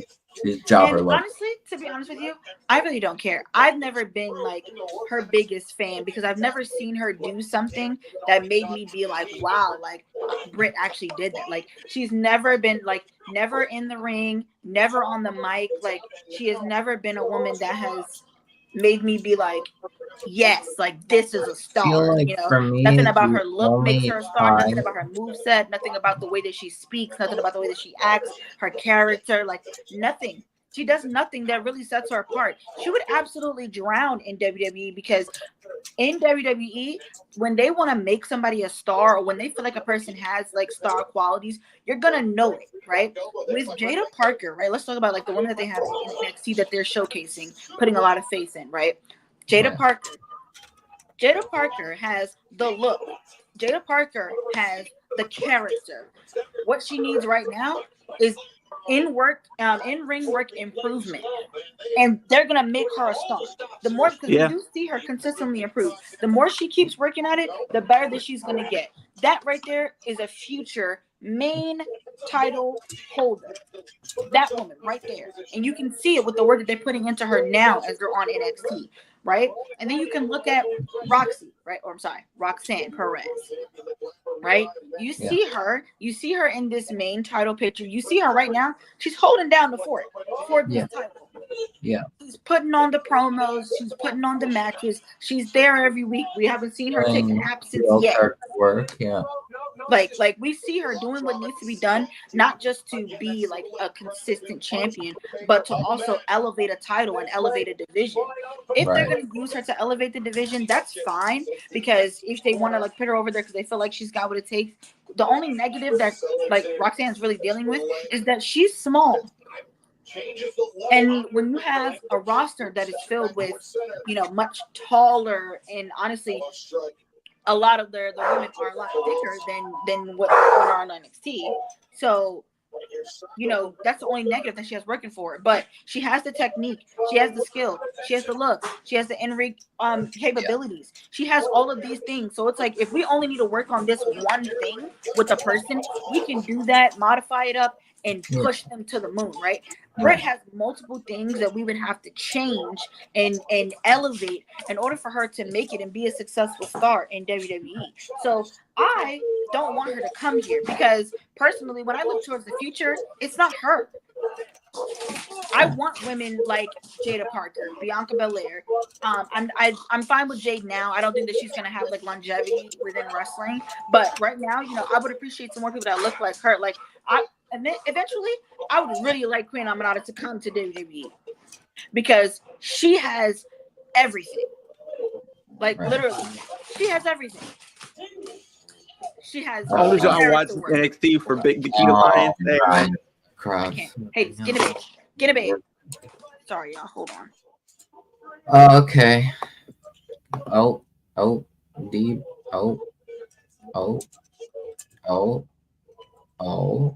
I'm intrigued now.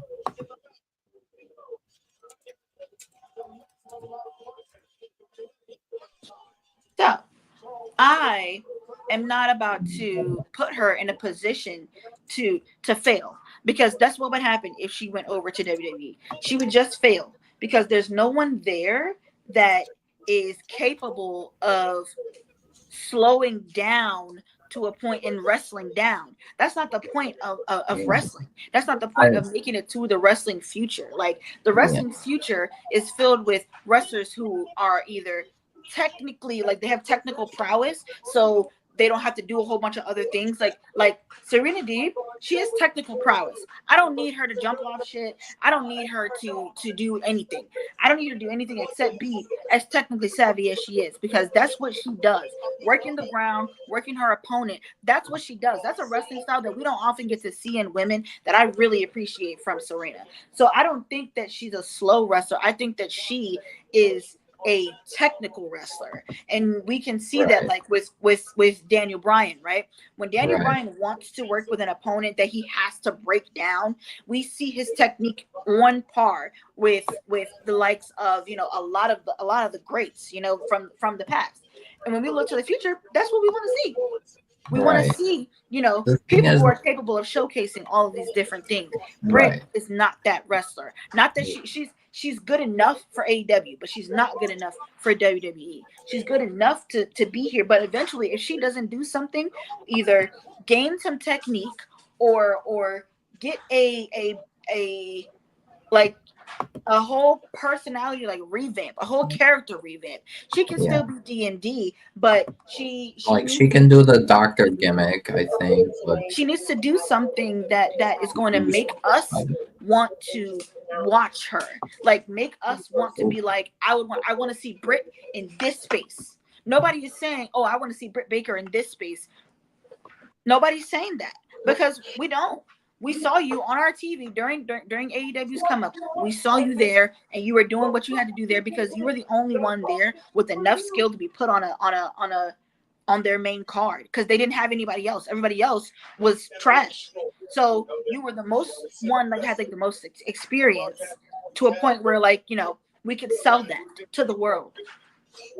We don't want to have to work that hard. And personally, I feel like you've been wrestling for this long. If you don't have it by now, I don't want to work with you so you can get it. I would rather put all that work into the future. I think she's had her time. And if this is what she wants to, where she wants to end her career, because that's what it seems like. It seems like the passion that she had years ago when AEW was first around is just not there. It's not there. I don't know. Just right now, the way things are going, I'm worried that Brett will like have to be like she should leave, like just retire from Brett Pro, because the way things are going, like she's reaching the point where I would call her as bad as Soraya, and that Like, pains me to say it. I don't even know what like. I don't know Because what like happened. it feels like the only time Britt has thrived is basically where she's basically the only good talent. Yes, like everyone else is jobber. That's literally like which was what happened. Which was literally how AEW was. The AEW Women's Division was like when she won the title, in my opinion. Yeah, it was literally just it was her. They built their they had to start somewhere, right? And it's like, yeah, cool. We had to start sure somewhere. Riho was back in Japan. Nyla Rose was like the only like, and it was still just became enhancement talent basically after that. Like, and then Sheeta came along and Sheeta took the title. And Sheeta was so I think that this could be a place where she succeeds.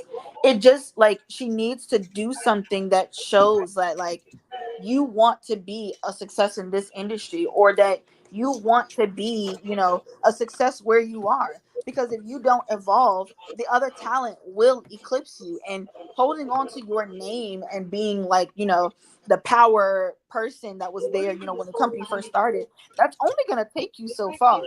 That's not going to carry you for 10 years, because you're not John Cena. Yeah. You're not John Cena. You're not Charlotte Flair. You're not a person that we can call on to elevate the division when the division needs to be elevated.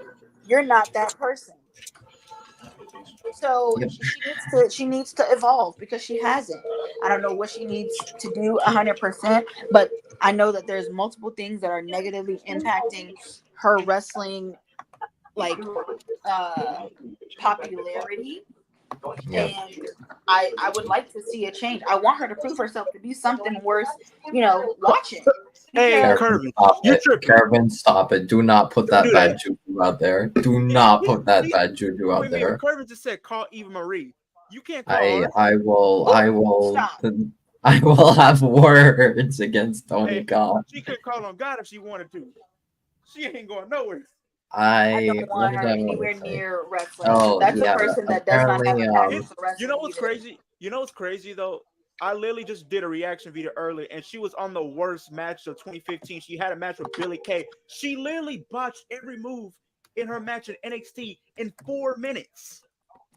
She literally she did not have real passion for wrestling. She just wanted to get famous. She just wanted to get famous for it. She didn't have a passion. She thought that she was gonna be able like to come in here and then take off, but it was just like, girl, the only reason why we got Total Divas was because we wanted to see what was going on in John Cena and Danny Bryan's lives. We didn't really give a fuck about you women. Exactly. And it's we wanted to know what they were doing, because they're super personal. We didn't get to see. Is Byron frozen?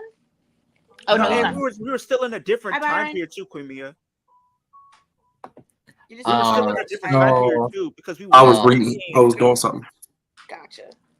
But that's the same thing. We were in a different era at the same time. We were transitioning to the era we have now, where women weren't taken as seriously, and when women weren't putting on these classics like they are now, they were just seen as objects at best. They weren't seen as equals to where they can go out there and put on great matches and put on these spectacular matches week in and week out. And now that they're proving that they're changing the business week in and week out every time we see these shows. So yeah, 100%.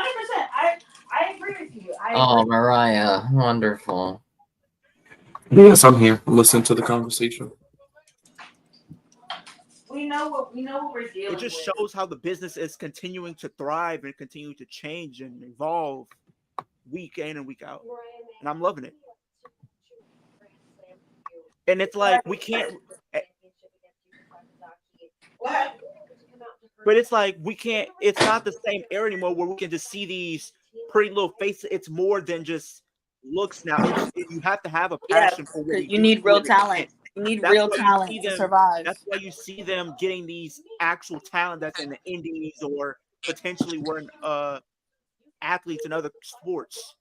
Yeah, like you need real talent. And the sad part is, even Marie, like she was only there like because she was mildly attractive.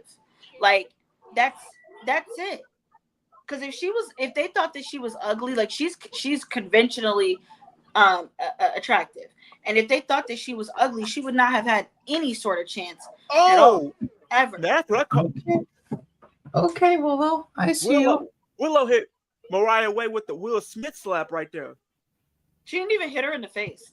Yeah, but to be honest, I don't necessarily want Mariah in like a deep-seated feud right now, because right now, if you put her in a feud, we have to make it measure up to the feud that she had previously, and nothing is about to touch that right now. What I want them to do for her is have her in a couple of small things over throughout the end of the year, and then maybe to the beginning of next year, and then we can put her in something long and meaningful, and that's if they don't plan to just use her as a transitional champion. I expect her to be a transitional. I expect Willow to just take it. Private Party like this version, the AEW version of Street Profits anyway. Both are jobbers. We don't care. You said both are jobbers. If she is transitional, then I don't have a problem with that. I don't have a problem with being you know the Street Profits are jobbers. I mean, Street Profits at least are actually on TV compared to is more often than Private Party, I would think. I think the thing is, with Private Party and Street Profits, they're both really good, really talented teams, but they're just not given the reward that, in my opinion, I think they deserve. Because tag team wrestling is not taken as seriously anymore at WWE. Yeah, they not really in the midst of them trying to fix, and they I feel like what they want to do with WWE is they want to make the entirety of WWE what NXT was when Triple H was running things. They want to make that all of WWE, right? But the thing is, nice and all, take time to get to that. It's gonna take forever to get time to get to that. But here's the thing, though, right? I don't think it would take forever. I think that they need to bring in some more of they need to bring in some more of the brains. They need some more Triple H's and Shawn Michaels backstage to work on that, because right now I don't think that they have they need a head of the tag team division, head of the women's division, head of men's creative, head of women's. They need heads of these divisions, but they need to make them subdivisions with their own heads, so that when they come and work with Triple H, Triple H can be like a squash match. Yeah, Triple H can be like, okay, cool. This is what we're gonna do. This is this match on TV. This is what does it, right? Filling time. What is Private Parties?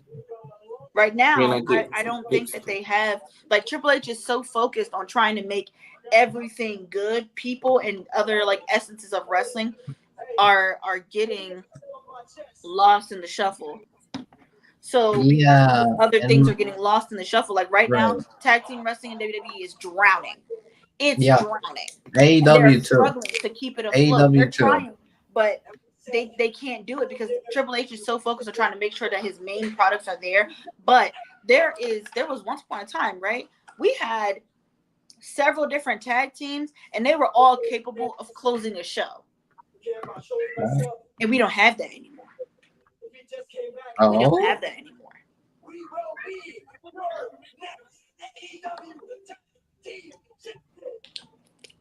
As long as they have people that want to work, I think that that's going to be great, and they will eventually get there. I think that they could get there a lot faster if Triple H was allocating some of these responsibilities because whoever is there right now, they're not doing a good job. People are consistently complaining about the lack of a tag team division and the lack of defenses coming with other titles. Like, you can make meaningful stories without titles, but when you introduce titles and you have them here, you're gonna have to make them purposeful.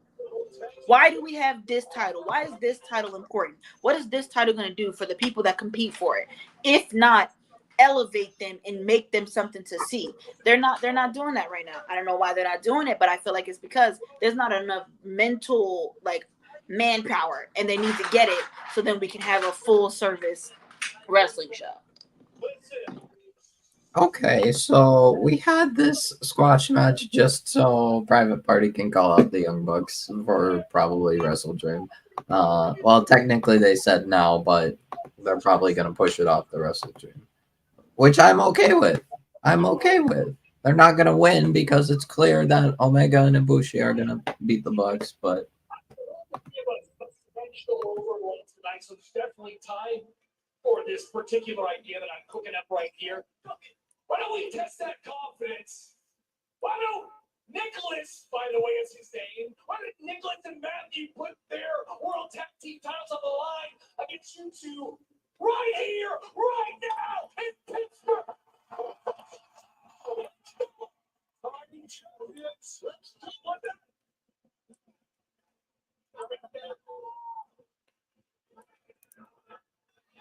Nicholas, striding towards the ring. Actually, we have super limited things, and we're not going to waste a day on a crappy time like this. Thanks, everybody.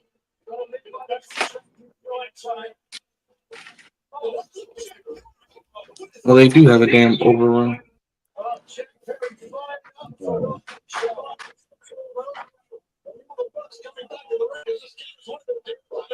So I guess we're getting them at Wrestle Dream for the tag titles. Okay. yeah, I'm okay with this.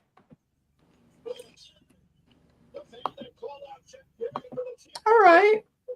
Already, Wrestle Dream is shaping up to be looking good, in my opinion.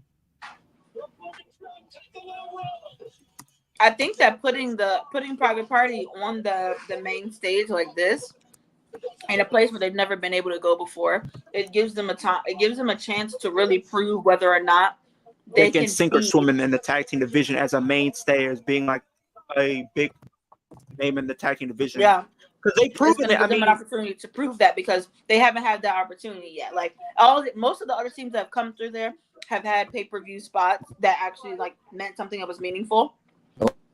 Oh. No. So I actually have an idea, Matthew. How about Private Party and Katsuyori Shibata team up this Friday on Rampage against Jeff Hardy and the two of you right here in Pittsburgh?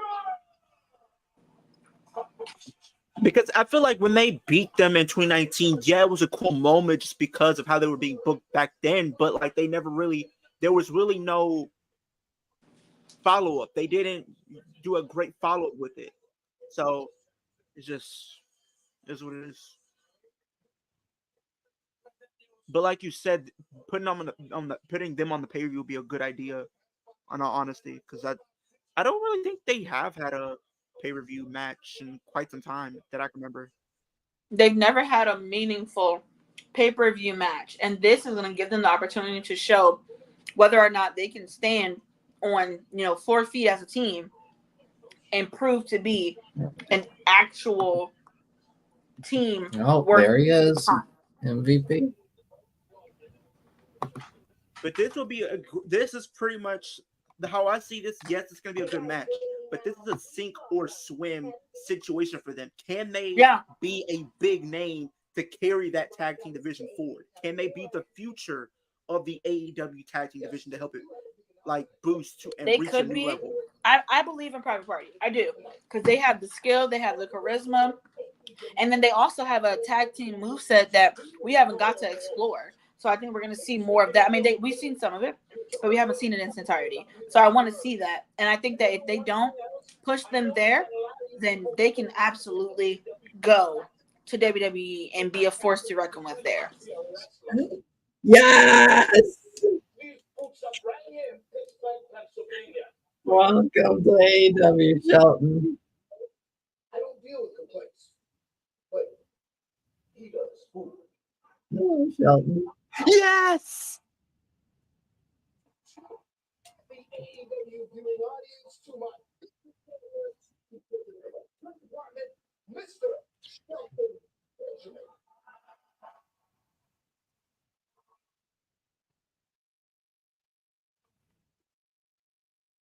Ah.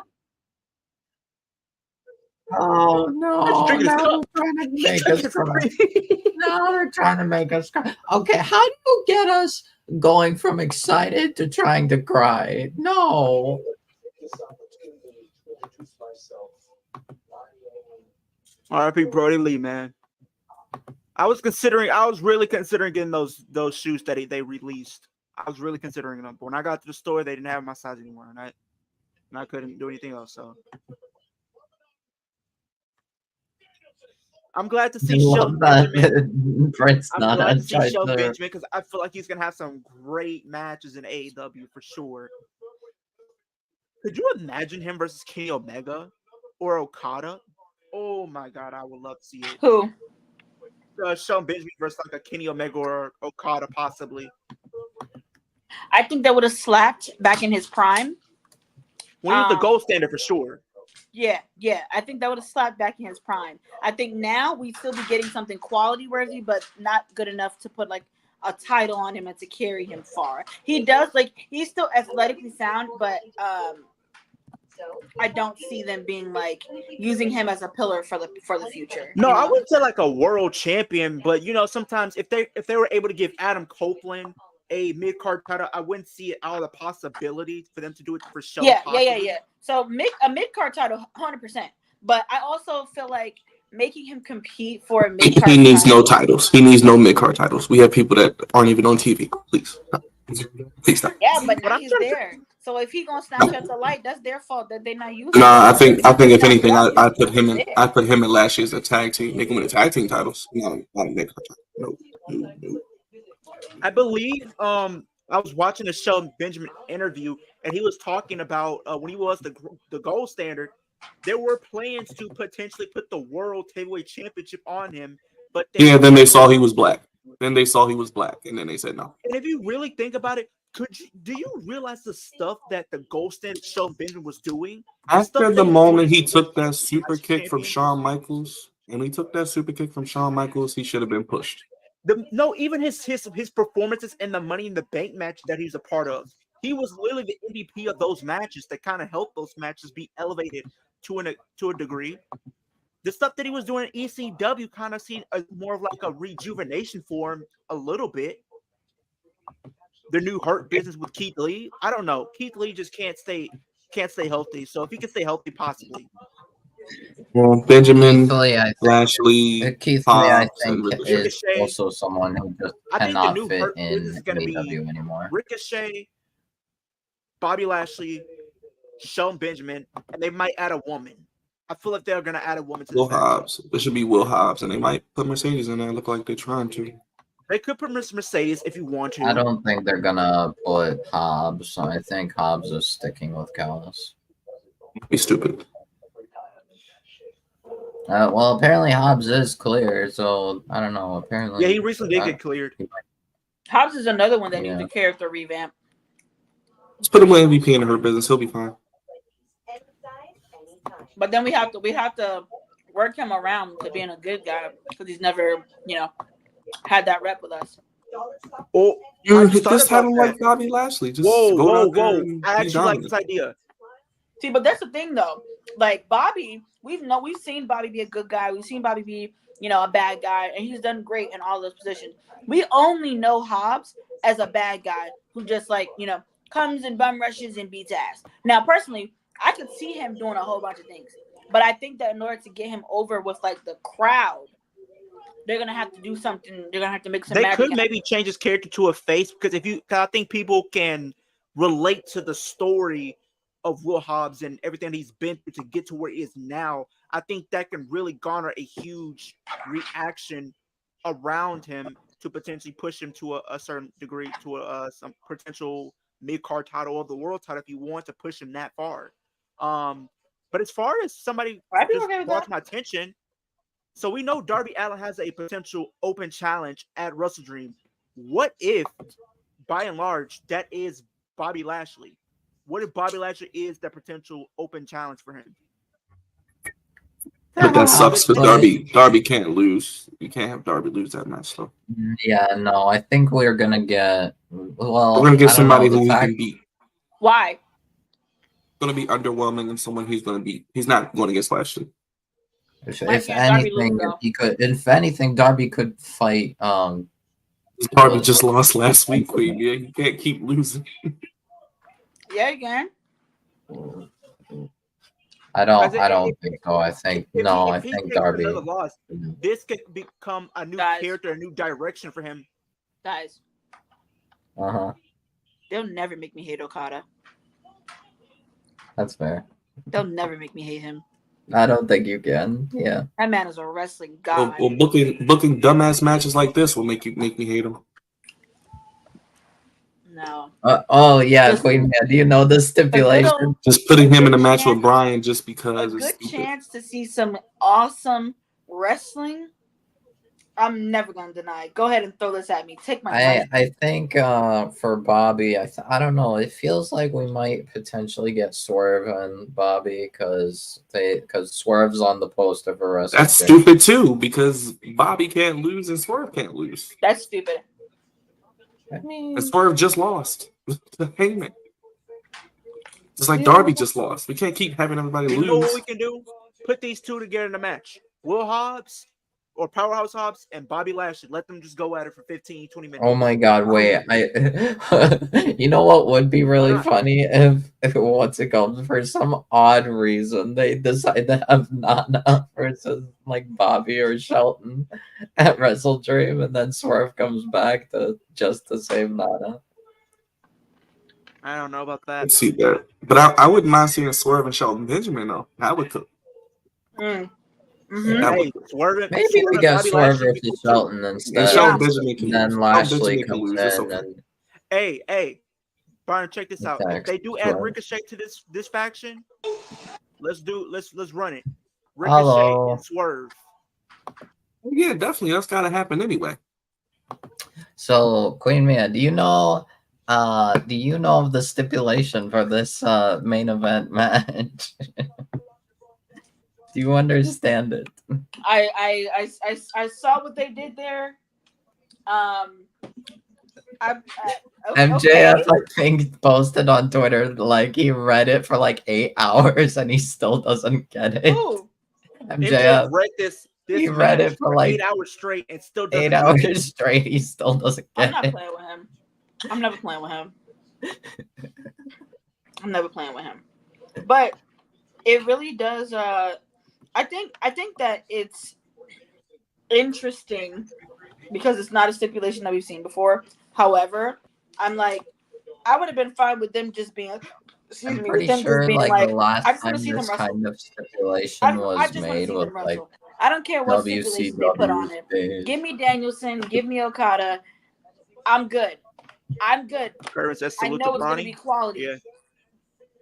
Oh my God, this is why we're getting this is why we're getting the biggest overrun ever because stupid. Okay. I just realized it's 9:55 and the match just started and there's no way they're going to have. How long is this over? I have no idea. Yeah, that's a good question. I don't know how long this unless because I want to eat something intervenes. I want to eat something. Unless we get a BCC interference or something, I don't know. Because usually they end at like 9:08. Because what's it called? The Continental title. I don't know. The Continental title needs to. And this better be worth it, man. The Sexy Red is performing at my school tonight, man. I'm not even there to see. She performing at your school tonight? Mm-hmm. You will see her next week on NXT, probably doing the same performance for free. So you're not missing nothing. Yeah, that's why I'm not there because I didn't Hey, get any gotta watch word NXT, about man. my past, so I was like, yeah, I'm not. You don't want to be in there Also, with a bunch of little kids. apparently, Yeah, reportedly, hey Byron, if it's not free, Yeah. reportedly from WrestleVotes, there has been interest but within apparently they said that they sold WWE tickets of for doing an to your LA school Knight too. versus Randy Orton feud at some point. That's interesting. What were you saying about Randy Orton? The WWE is interested in doing LA Knight versus Randy Orton Guys, feud. my app crashed. I'm Oh, sorry. that would be that would be that would interesting. actually be a good match. That would actually be good. Yeah. Oh, I forgot Dynamite has a title Tuesday coming up. Yeah. Yeah, they start at 9 because That's NXT this coming starts at 8. Tuesday. This coming Tuesday, yeah. Okay, that's Unfortunately. Same day as Unfortunately, NXT. So they're competing with the second CW show at NXT in St. Louis. Yeah. Well, I'm about to They're do a not double starting till stream. 9, Wolf. They're not starting till 9 because they don't want to get beat in the True. rating. So, Does that mean I'm gonna be on here for 3 hours? Really? Really? huh? Wait, Because it doesn't start till 9. It Yeah. starts at so 8 8 o'clock next my week. time. Oh, it's Yes, gonna end hour at later. 11. It's gonna end at Hey, 11 y'all, because they listen. don't want to go against NXT because they want I to want get to beat. talk to y'all. Y'all tell me if this is crazy. Okay. What, them Okay. being on the same night? Yes, it is crazy. It's stupid. No, listen. Is it crazy of me to drive to the Rumble, y'all? No. Just catch a Wait a flight. minute, Stop where's the driving. Rumble at? It's in Indy. Indiana. Just catch a flight. Yeah, I'm Indianapolis. about to say just No, catch a. driving I'm is about- cheaper. And Well, I first don't of all, like Queen Mia, are you okay with being raped on ticket prices? Because you know the prices are about to be crazy. Hey, yo, not the ticket prices. You heard Bad Blood tickets like 2,000 for like Hey, nosebleeds. oh, Barn, I 2,000. did see this. Barn, Hey you're not Leo, gonna pull like it up this. right now. Pull it up. It's high as hell. Them Barn, you're tickets, not they gonna are like raping this. people because the product is hot. They don't care. They don't give you 5 matches. I'm not paying $2,000. Wait a You're minute, not gonna like this. $2,000 for that? I'm not They gonna like. charging You're not bread. gonna like this. Saturday So I night looked main into, event isn't even that high. Like, Hey, I just looked into this too, Barn, earlier. As far as WrestleMania 41, to sit front row is 50,000. 50K to sit 50K. front row. prices are bound to drop. They're going to drop. They do every year. I could yeah, be I'm the about to biggest say. I'm celebrity. about to say. I'm thinking about going to Saturday night main event, and them Oh, tickets they're ain't like nowhere near doing that high. well. From what I've seen, the most like expensive stuff from like open seats are like and they're like some resale Okay, stuff. I'm seeing some. Okay, resale to sit. seats I'm seeing like 2,000 at most. They're all of these prices, all the first release prices, they're all gonna drop. They always do because they realize people are not going to buy these tickets because they are too expensive, and the economy is the economy. The economy is like not all the open seats are like closest to like the ring are like 500, 600. See, but that's my thing. I don't necessarily need They're to like- be that close for there because I want to be I want to be closer than I was for WrestleMania last year. So my WrestleMania seats are probably going to be right above floor seats, which I'm Queen okay. Mia, I missed you at WrestleMania. Yeah, you went this year? Yeah, I was in Philly. That's my second home. I was too. Both nights. Don't worry, Queen Mia. They were sitting in Jersey. That's how far away they were. Okay, Byron, I looked into the Bad Blood seats, so you can sit floor. We got for like closer, $600 Byron. bucks. We found a way. Yeah, sitting floor is like My 600 goal bucks. is to be right above floor seats for WrestleMania. So I'm gonna be Right that's where I'm above gonna be. is like And I have to take a flight 400, there because I can't 80. drive there. So that's fine. You know, I know what that's gonna Hey, be like. Queen Mia, look at Southwest. They got some deals up to 40% off right now. I don't like flying Southwest. I just like to fly Delta. Excuse me. Okay. I've had a bad Yeah, I thought I was bad at one saying that I point. really didn't want to fly Spirit, but Hey, look, I I mean, take that Spirit. could be. I take just Spirit. fly I don't Delta, care. or I'm most likely not gonna fly. I take Spirit. I don't care. I remember when the last time I tried taking Delta, I was going on I was like booked for a conference thing with a political organization I was working with. I had to be there on a Friday, I think, or like a Saturday. So the day of the flight, then overnight, like it was like 3 a.m. they canceled my flight. Yikes. And I couldn't rebook it. I had to take a completely different airline. And it could because I had to be there like on that day.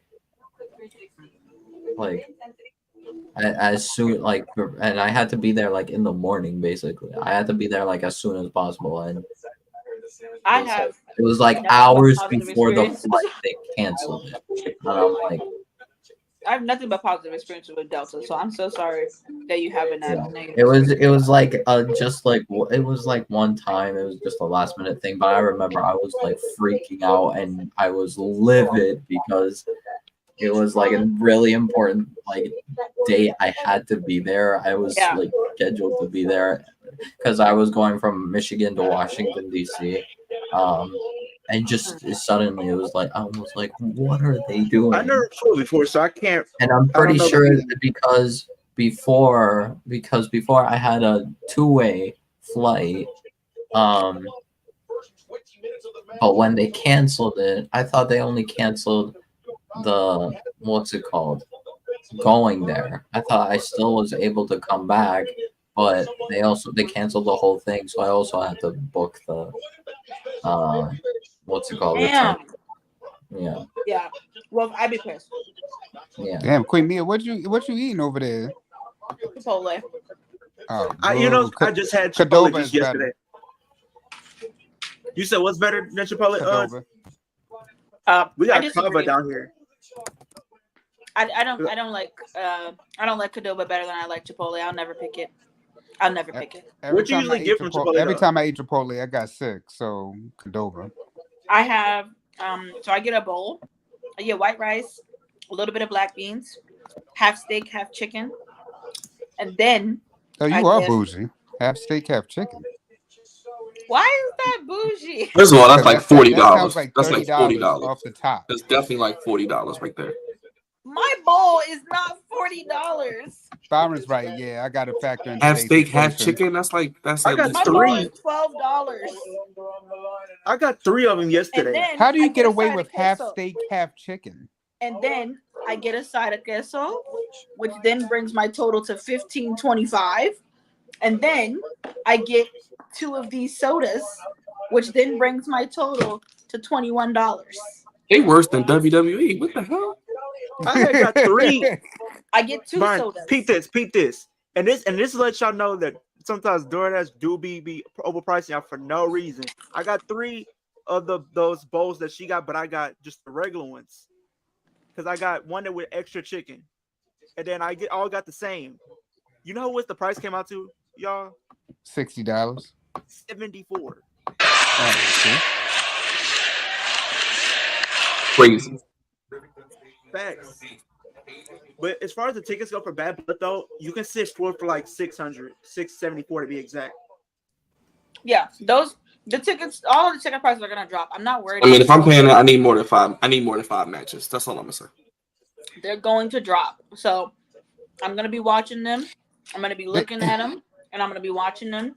And then when I see something that I want, I'm gonna get it. But the prices are going to drop because they never last that long. When they first drop, you got all the people who either have been saving up for like 2 years or a year, however long they've been saving up, so they can get the exact seats that they want.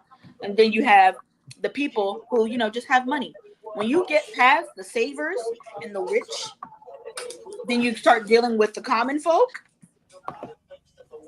They're gonna drop because they're not gonna last on the market because they're never gonna sell. I'm literally trying to think. Drop the prices. I'm literally trying to think who sent me this, Brian. I don't know who sent me this. Yo, why is this on speed? What are we doing? What are we doing? What are we doing? Really? What's on speed? This is on speed. This is a pay-per-view match. Oh yeah, Candice LeRae beat Candice and Kyrie. Or Naomi and Io. Okay. Yeah. Well, they're on different brands, so.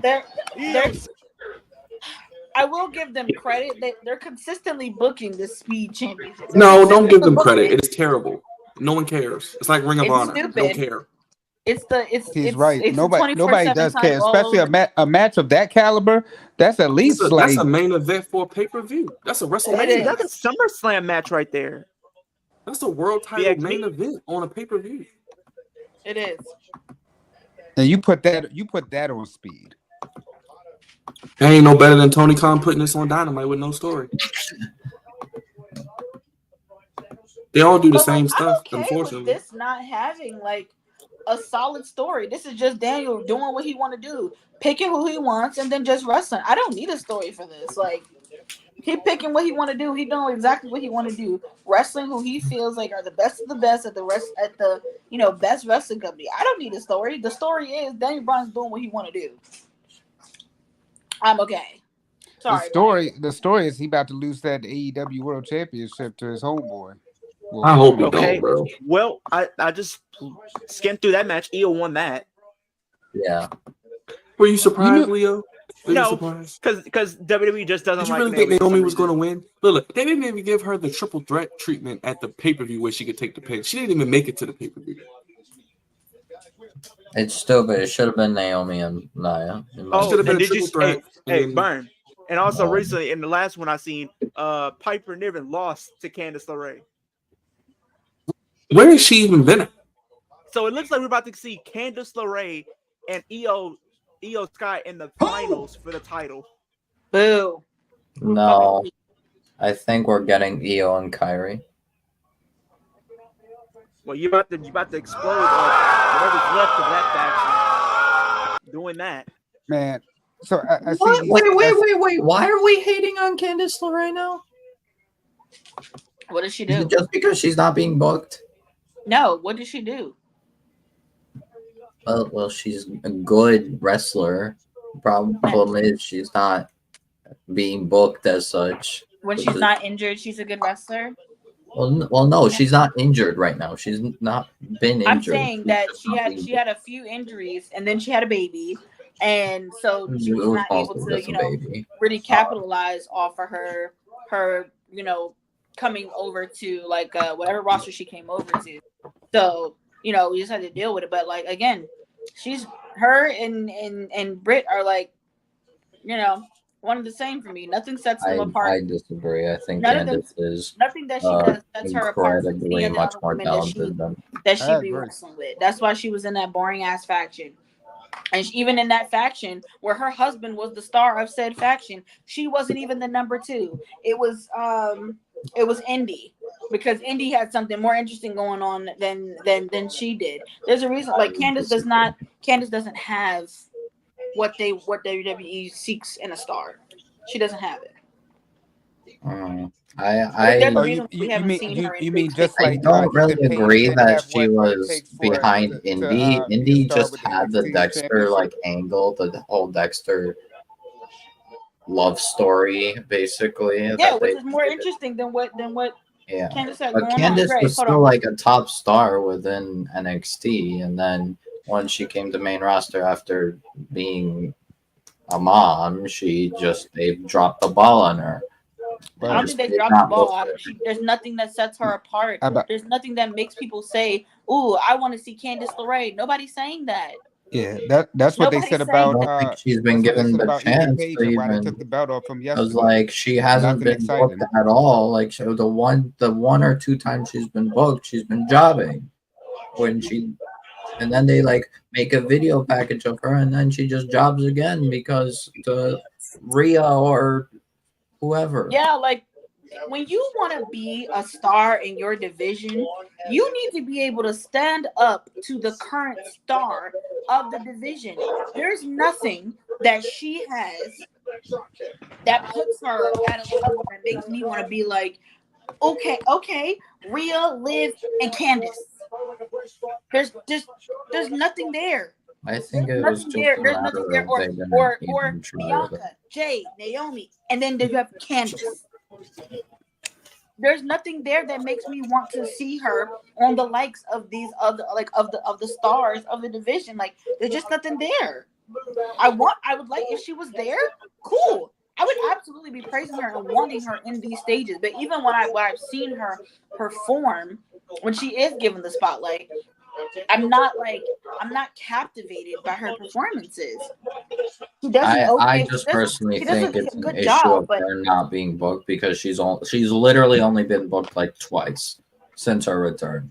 I think that she does a good job, but it's just that. And then we like keep giving her like just we got random several people who can do throwaway tag matches. Like, if there's nothing that sets you apart from all the people, in my opinion, her and Indy need to break up first. Like I don't think the tag team with Indy, as great as they work well together, it's not working out for either of them really.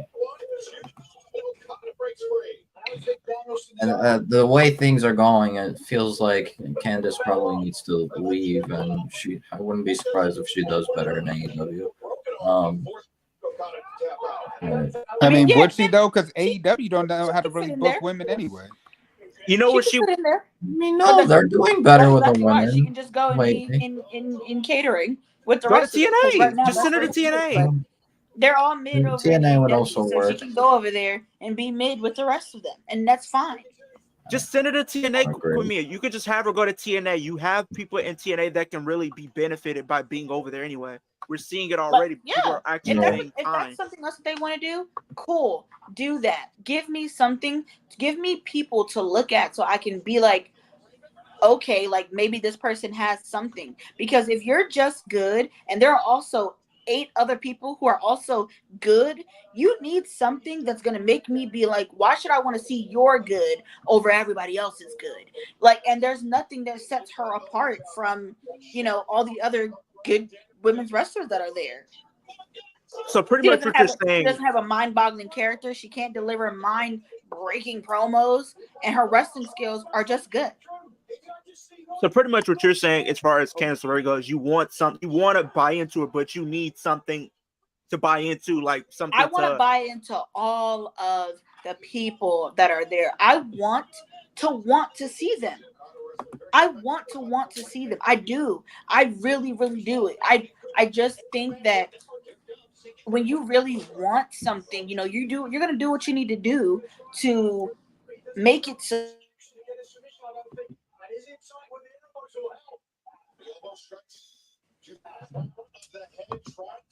Did we lose Queen Mia? Yeah, I think so. But I'm gonna try to go to All In for next year for sure. I'm trying to go to All In. Well, where's All In going to be at? Arlington, I think. Nice. WrestleMania week. I wanted to go, but I have a wedding that weekend. So.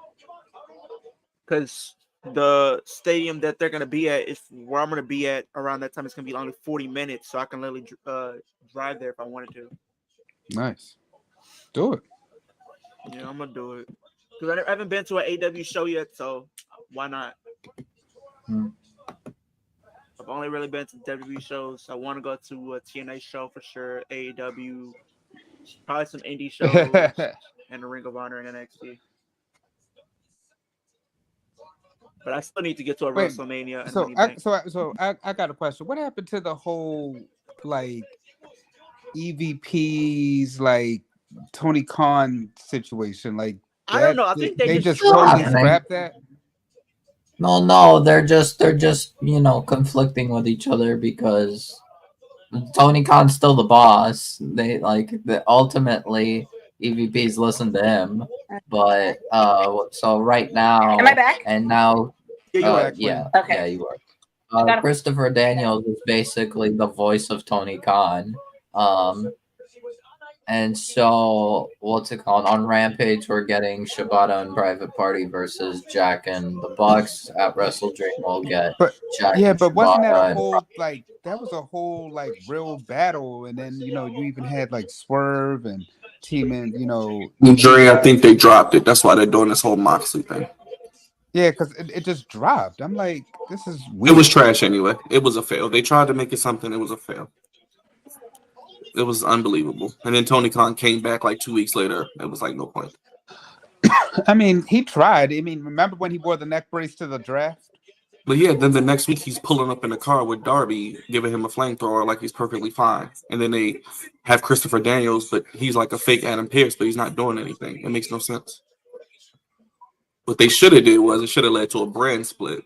Then you could split the roster, have a draft. Tony runs his show, Young Bucks run their show. It's no creativity like that though. But you know, they don't want any of my input, so what do I know? I don't know. Maybe it's also because of the fact that Omega hasn't come back yet, and they haven't been able to explore it because they want. I don't even know what his Moxley story is going. To be honest with you, I'm just along for the ride. I think he wins. I've been saying that. I don't think Moxley can win because personally. if you want to establish this new faction, like I said earlier, if you want to establish the faction as a serious threat to be taken seriously and establish this new iteration of Jon Moxley as a killer potentially, you got to go with it. You don't just turn somebody here and not do it. This match is eating. It is a very good match. They just know what they're doing. Oh my gosh. Yo, they about to be on till 11 o'clock. It might as well just be 3 hours. At this rate, yeah, they can never make me hate them.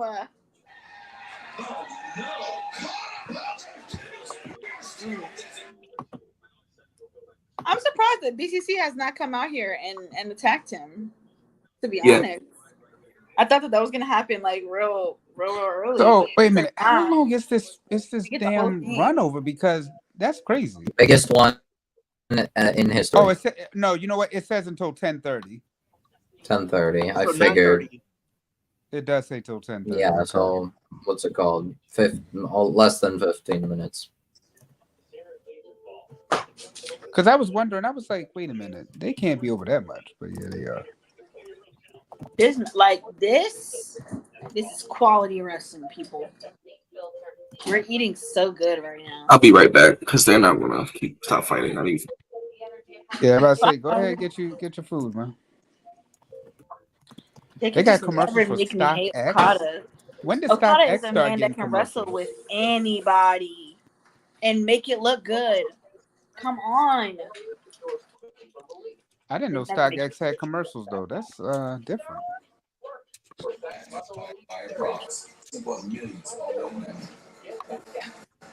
I ain't gonna lie. I might have to slide into this girl here because she's a wrestling fan. Very interesting that we're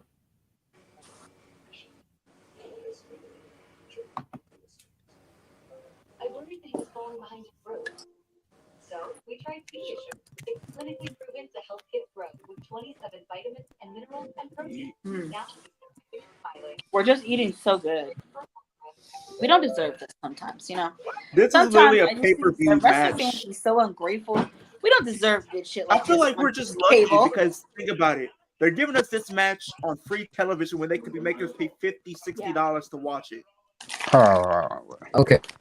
Hold on, guys. I mean, Wrestle Dream right now is looking like it's going to be good. We have Brian Mox. We have Briscoe Jericho, which is like, it's like a free win for Briscoe. Yeah, like these wrestling fans just don't get it. Look at what we're witnessing. We're really just getting this for free. This is insane. Yeah. This is insane. Is really good. We shouldn't be getting this for free. We shouldn't know, but we're not gonna complain. No, I'm not gonna ain't nobody complaining about this shit. But just like, damn, like we really are getting this just on a regular Wednesday. I mean, it's not a regular Wednesday; it's the 5th anniversary, but like, still, oh my gosh, we're really like eating so good. And we have Darby Open Challenge. They've been wrestling for like 20 minutes now, and neither one of them, like, you can't tell that they are like that they've been wrestling for 20 minutes. Their stamina and endurance is off the charts, and they look like this is what they do for a living. Definitely better than their first two matches. No, I think the Wrestle Kingdom one was incredible. Right, the way things are going right now, I would say from best to worst is what's it called? Wrestle Kingdom 1, this one, and then Forbidden Door. Yeah. So I guess in order 2, 3, 1. Oh man, you know we could have had that trios match tonight. How long this thing is? I wouldn't be surprised if this surpasses the Wrestle Kingdom 1. What did you say? I said we could have had that trios match tonight instead of waiting until what, Saturday on Collision? Rampage. No, Rampage. Friday.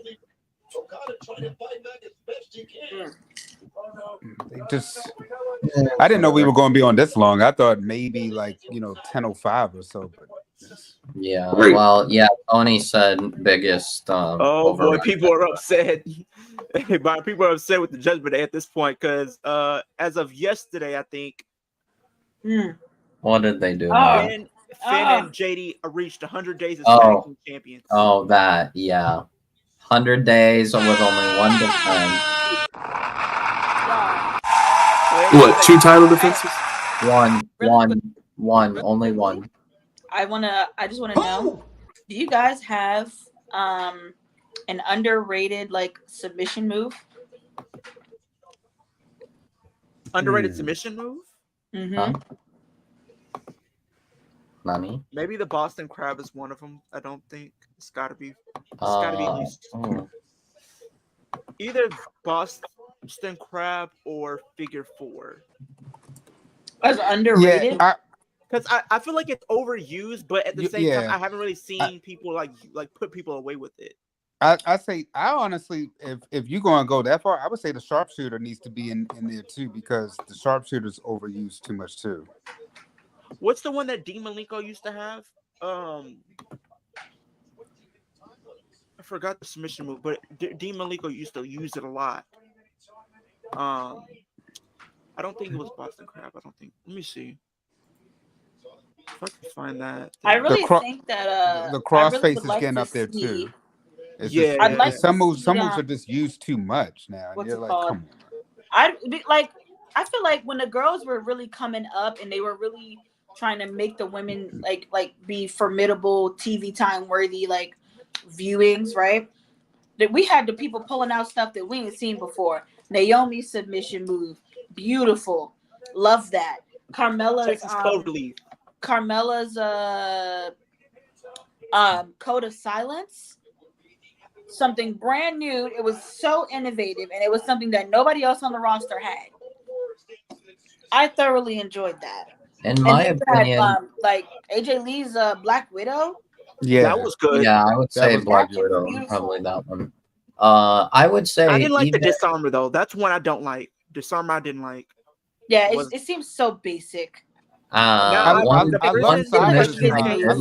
Sasha's that I found very unique, even though it's like it starts off being kind of basic, but it evolves into something new just because as far as I've seen, only Charlotte and then later Andrade. Figure 8. I just the way they transition it, like I think it's great. So yeah, I'd say Figure 8. Okay. Yeah. I think the because I think only Charlotte and Andrade can really. But I mean, when Charlotte puts it on with the bridge, I don't think it's underrated. I mean, she made a lot of people tap. It's not underrated for Charlotte, but the thing is, like it's like only Charlotte can do that, really. Yeah. And now Andrade because wife's move. That's. I'm sure other people could do it, but like they don't want to because it's not part of their moveset and it's Charlotte's move. So I don't know. If I say underrated, I would think of like Alberto Del Rio's armbar. I think when Ronda used it, people like expected a tap out, but Alberto. How did you feel about the guillotine? The guillotine was good. I would feel like. Even though Roman didn't use it, I don't remember Alberto's move. Yeah, Alberto had a he would grab your arm. Oh yeah, I remember it now. Yeah. But it's like when Ronda put it on, it's like you knew it was an instant tap out. Alberto, it didn't feel like it was going to be an instant tap out. But we also have to remember how Ronda was booked. Oh boy. Yeah. Ronda was booked in the way that made it seem like everything she did was absolutely devastating. But okay. I would say the Taz mission. Oh, I just thought of my another gosh, one. yes. I know. You know, it's another one, Queen Mia, that people don't really talk about. The Rings of Saturn. Yeah, You're Come on, right. underrated. Rings of Saturn. Yeah.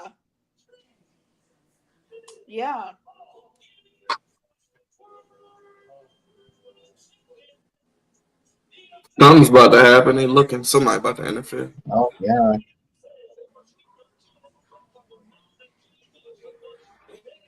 So we don't win all this way over, and somebody's going to interfere and hurt the match like they did their opening match.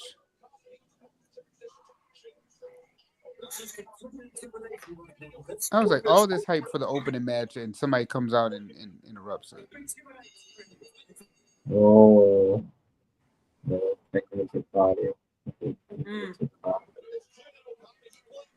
And he's flicking people off now. Oh shit. Well, you know, he always flicking people off. Can we get another Claudio Okada match?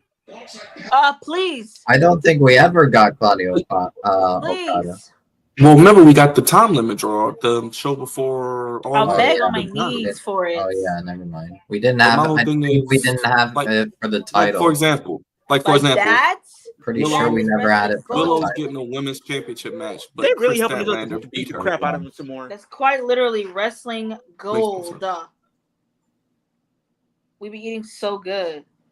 They really about to fuck him Daniel up. needs to get out of there though. He won the match, but like, dude, run. No, he's not gonna run. I'm just convinced he likes getting his ass whooped. He's not running. He's just gonna take the ass whooping like he always does every week. Listen, what do we want him to do? He gets his ass. Okada don't weigh no 120. Okada weigh like a buck, 250 on a good day. Daniel gets his ass whooped every week like he did in WWE. Hey. What he signed up for? He signed up to get his ass beat every week. This is how he want to go out. Listen, I think this is an extremely clever use of Marina. Okay, they took her from being this nobody backstage at catering to putting her with BCC and turned her into somebody that like you gonna look at her. You're gonna look at her. You're gonna watch her, and you're gonna know what's going on. This is the Is Shane McMahon about to come out? Uh-oh. What happened? Is Shane McMahon about to come out? Oh, Roger's back. Hello. He has a hammer. Like.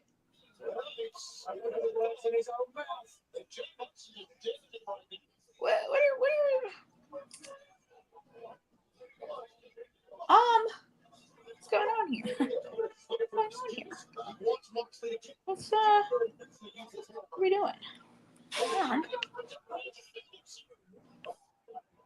Oh, you sign up for brand deals? Yeah, you can look at this and you'll see it. Let's go, Wheeler. I thought we were about to see Wheeler turn. We're probably gonna get Claudio and Wheeler.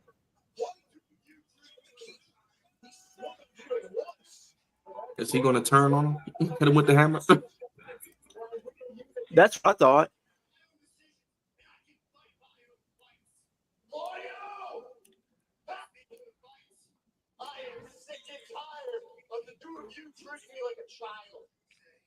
Oh boy, he's cutting a promo.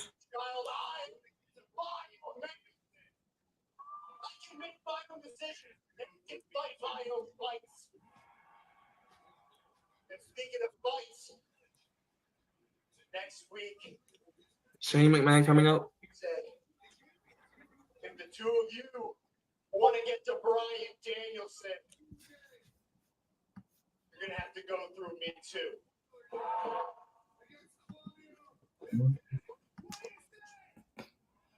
What do you say? What do you say? I don't know. They might as well made the show 3 hours then. 5-year anniversary show 3 hours. There you go. You should have did it. Oh, right. Next week, NXT and AEW on at the same time. But AEW starts at 9. AEW starts at 9. So it'll go to 11. Oh God. So And if it it's starts at 10. So we'll be here for 3 hours. Yeah, So really, in will be here reality, for 3 hours. You're right. You will be. I'm gonna be here till 10. Wow. From And we're still technically not vacating. Very I interesting. gotta figure out how I'm gonna do this.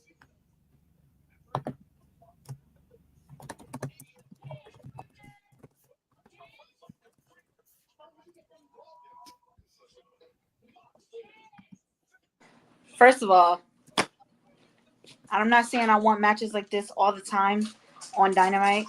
Okay. You do. What I Low am key. saying is that was a Your mom walked up. no. All right. I am tired. Wolf, you want to start things off, man? Keep it quick if you can, Yeah. guys. I think this was overall a good show. Had some nice surprises. Thank God Jay is back. I've wanted Jay. I'm happy that now we finally get a real face run for Jay White. Thank God we brought his peak theme back. I'm sorry, I'm not too much of a hater of Burning Daylight, but we need Switchblade theme, man. Just peak.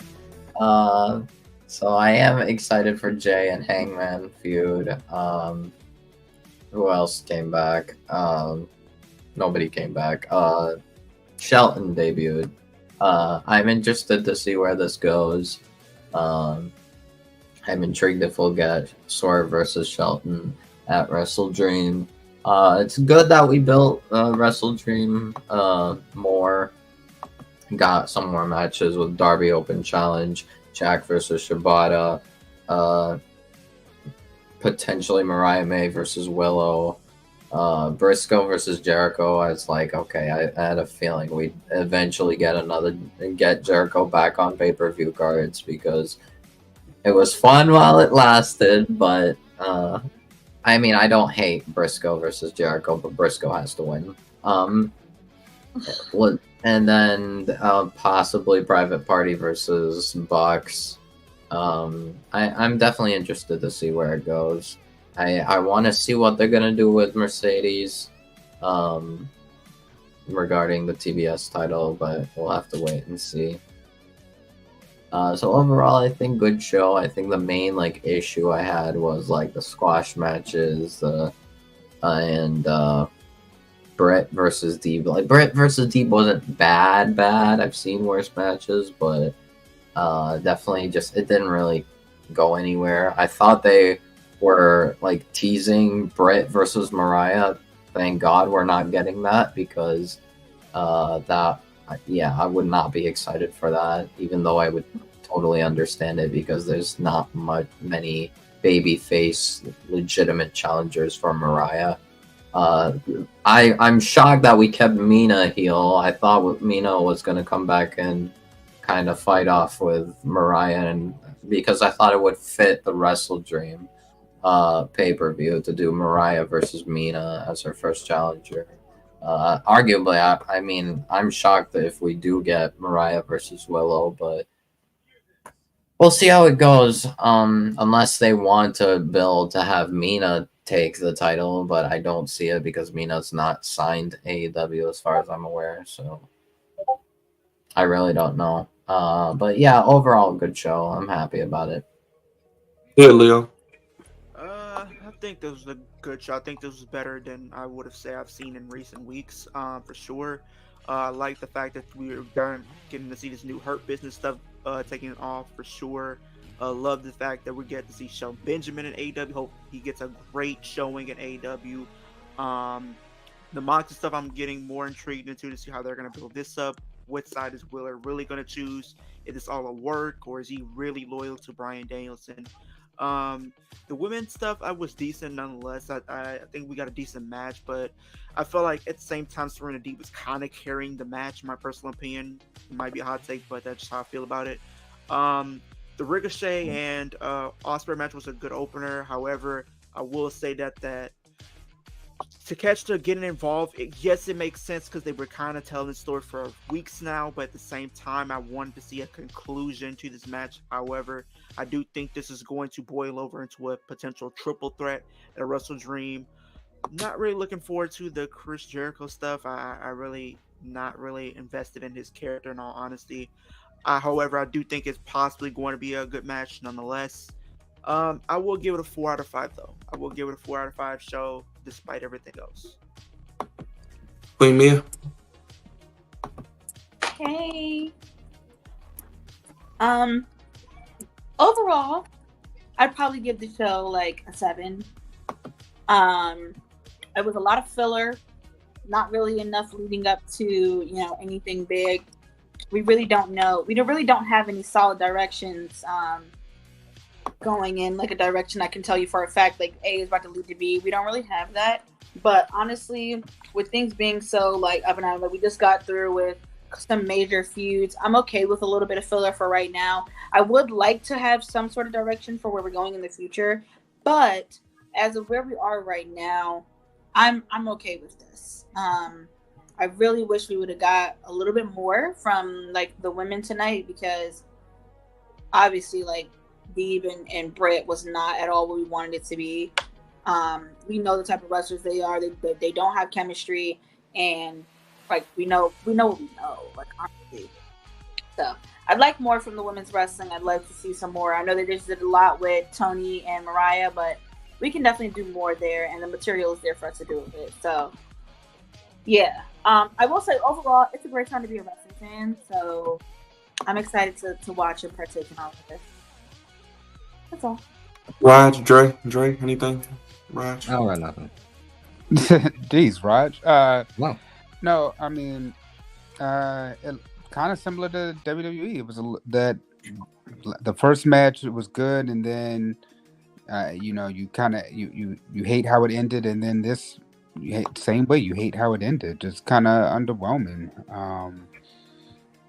I mean, for it to be their 5th year show, I thought it would have ended better, but I mean, overall it was okay. It didn't knock my socks off. And I mean, right now I'm looking forward to see when Swerve comes back and how they're going to incorporate the Hurt Business and all of this. But outside of that, I'm not really interested in anything. I don't understand Mercedes Moné. I don't understand there's a lot of stuff I just don't. It's just like, I don't know. Product's not the same. Bad Blood this weekend. Everybody's here for Bad Blood. Remember 6 p.m., 5 p.m. for you Central folks. Mm-hmm. With only 5 matches, by the way. So, all right, Hopefully guys, we're in everybody, and thank you. Yeah, hope so. Hit the like button, hit the subscribe button, hit the bell. Check out Kicking It with Leo. Check out Wolf. Check out the Flex Zone, of course. And yeah, we'll be here for Bad Blood on Saturday. And we got match previews on the channel and a lot of other content. Too much to name. I have not slept. But we'll keep giving it to you how you want it, when you need it. Have a good night, everybody. Peace. yes.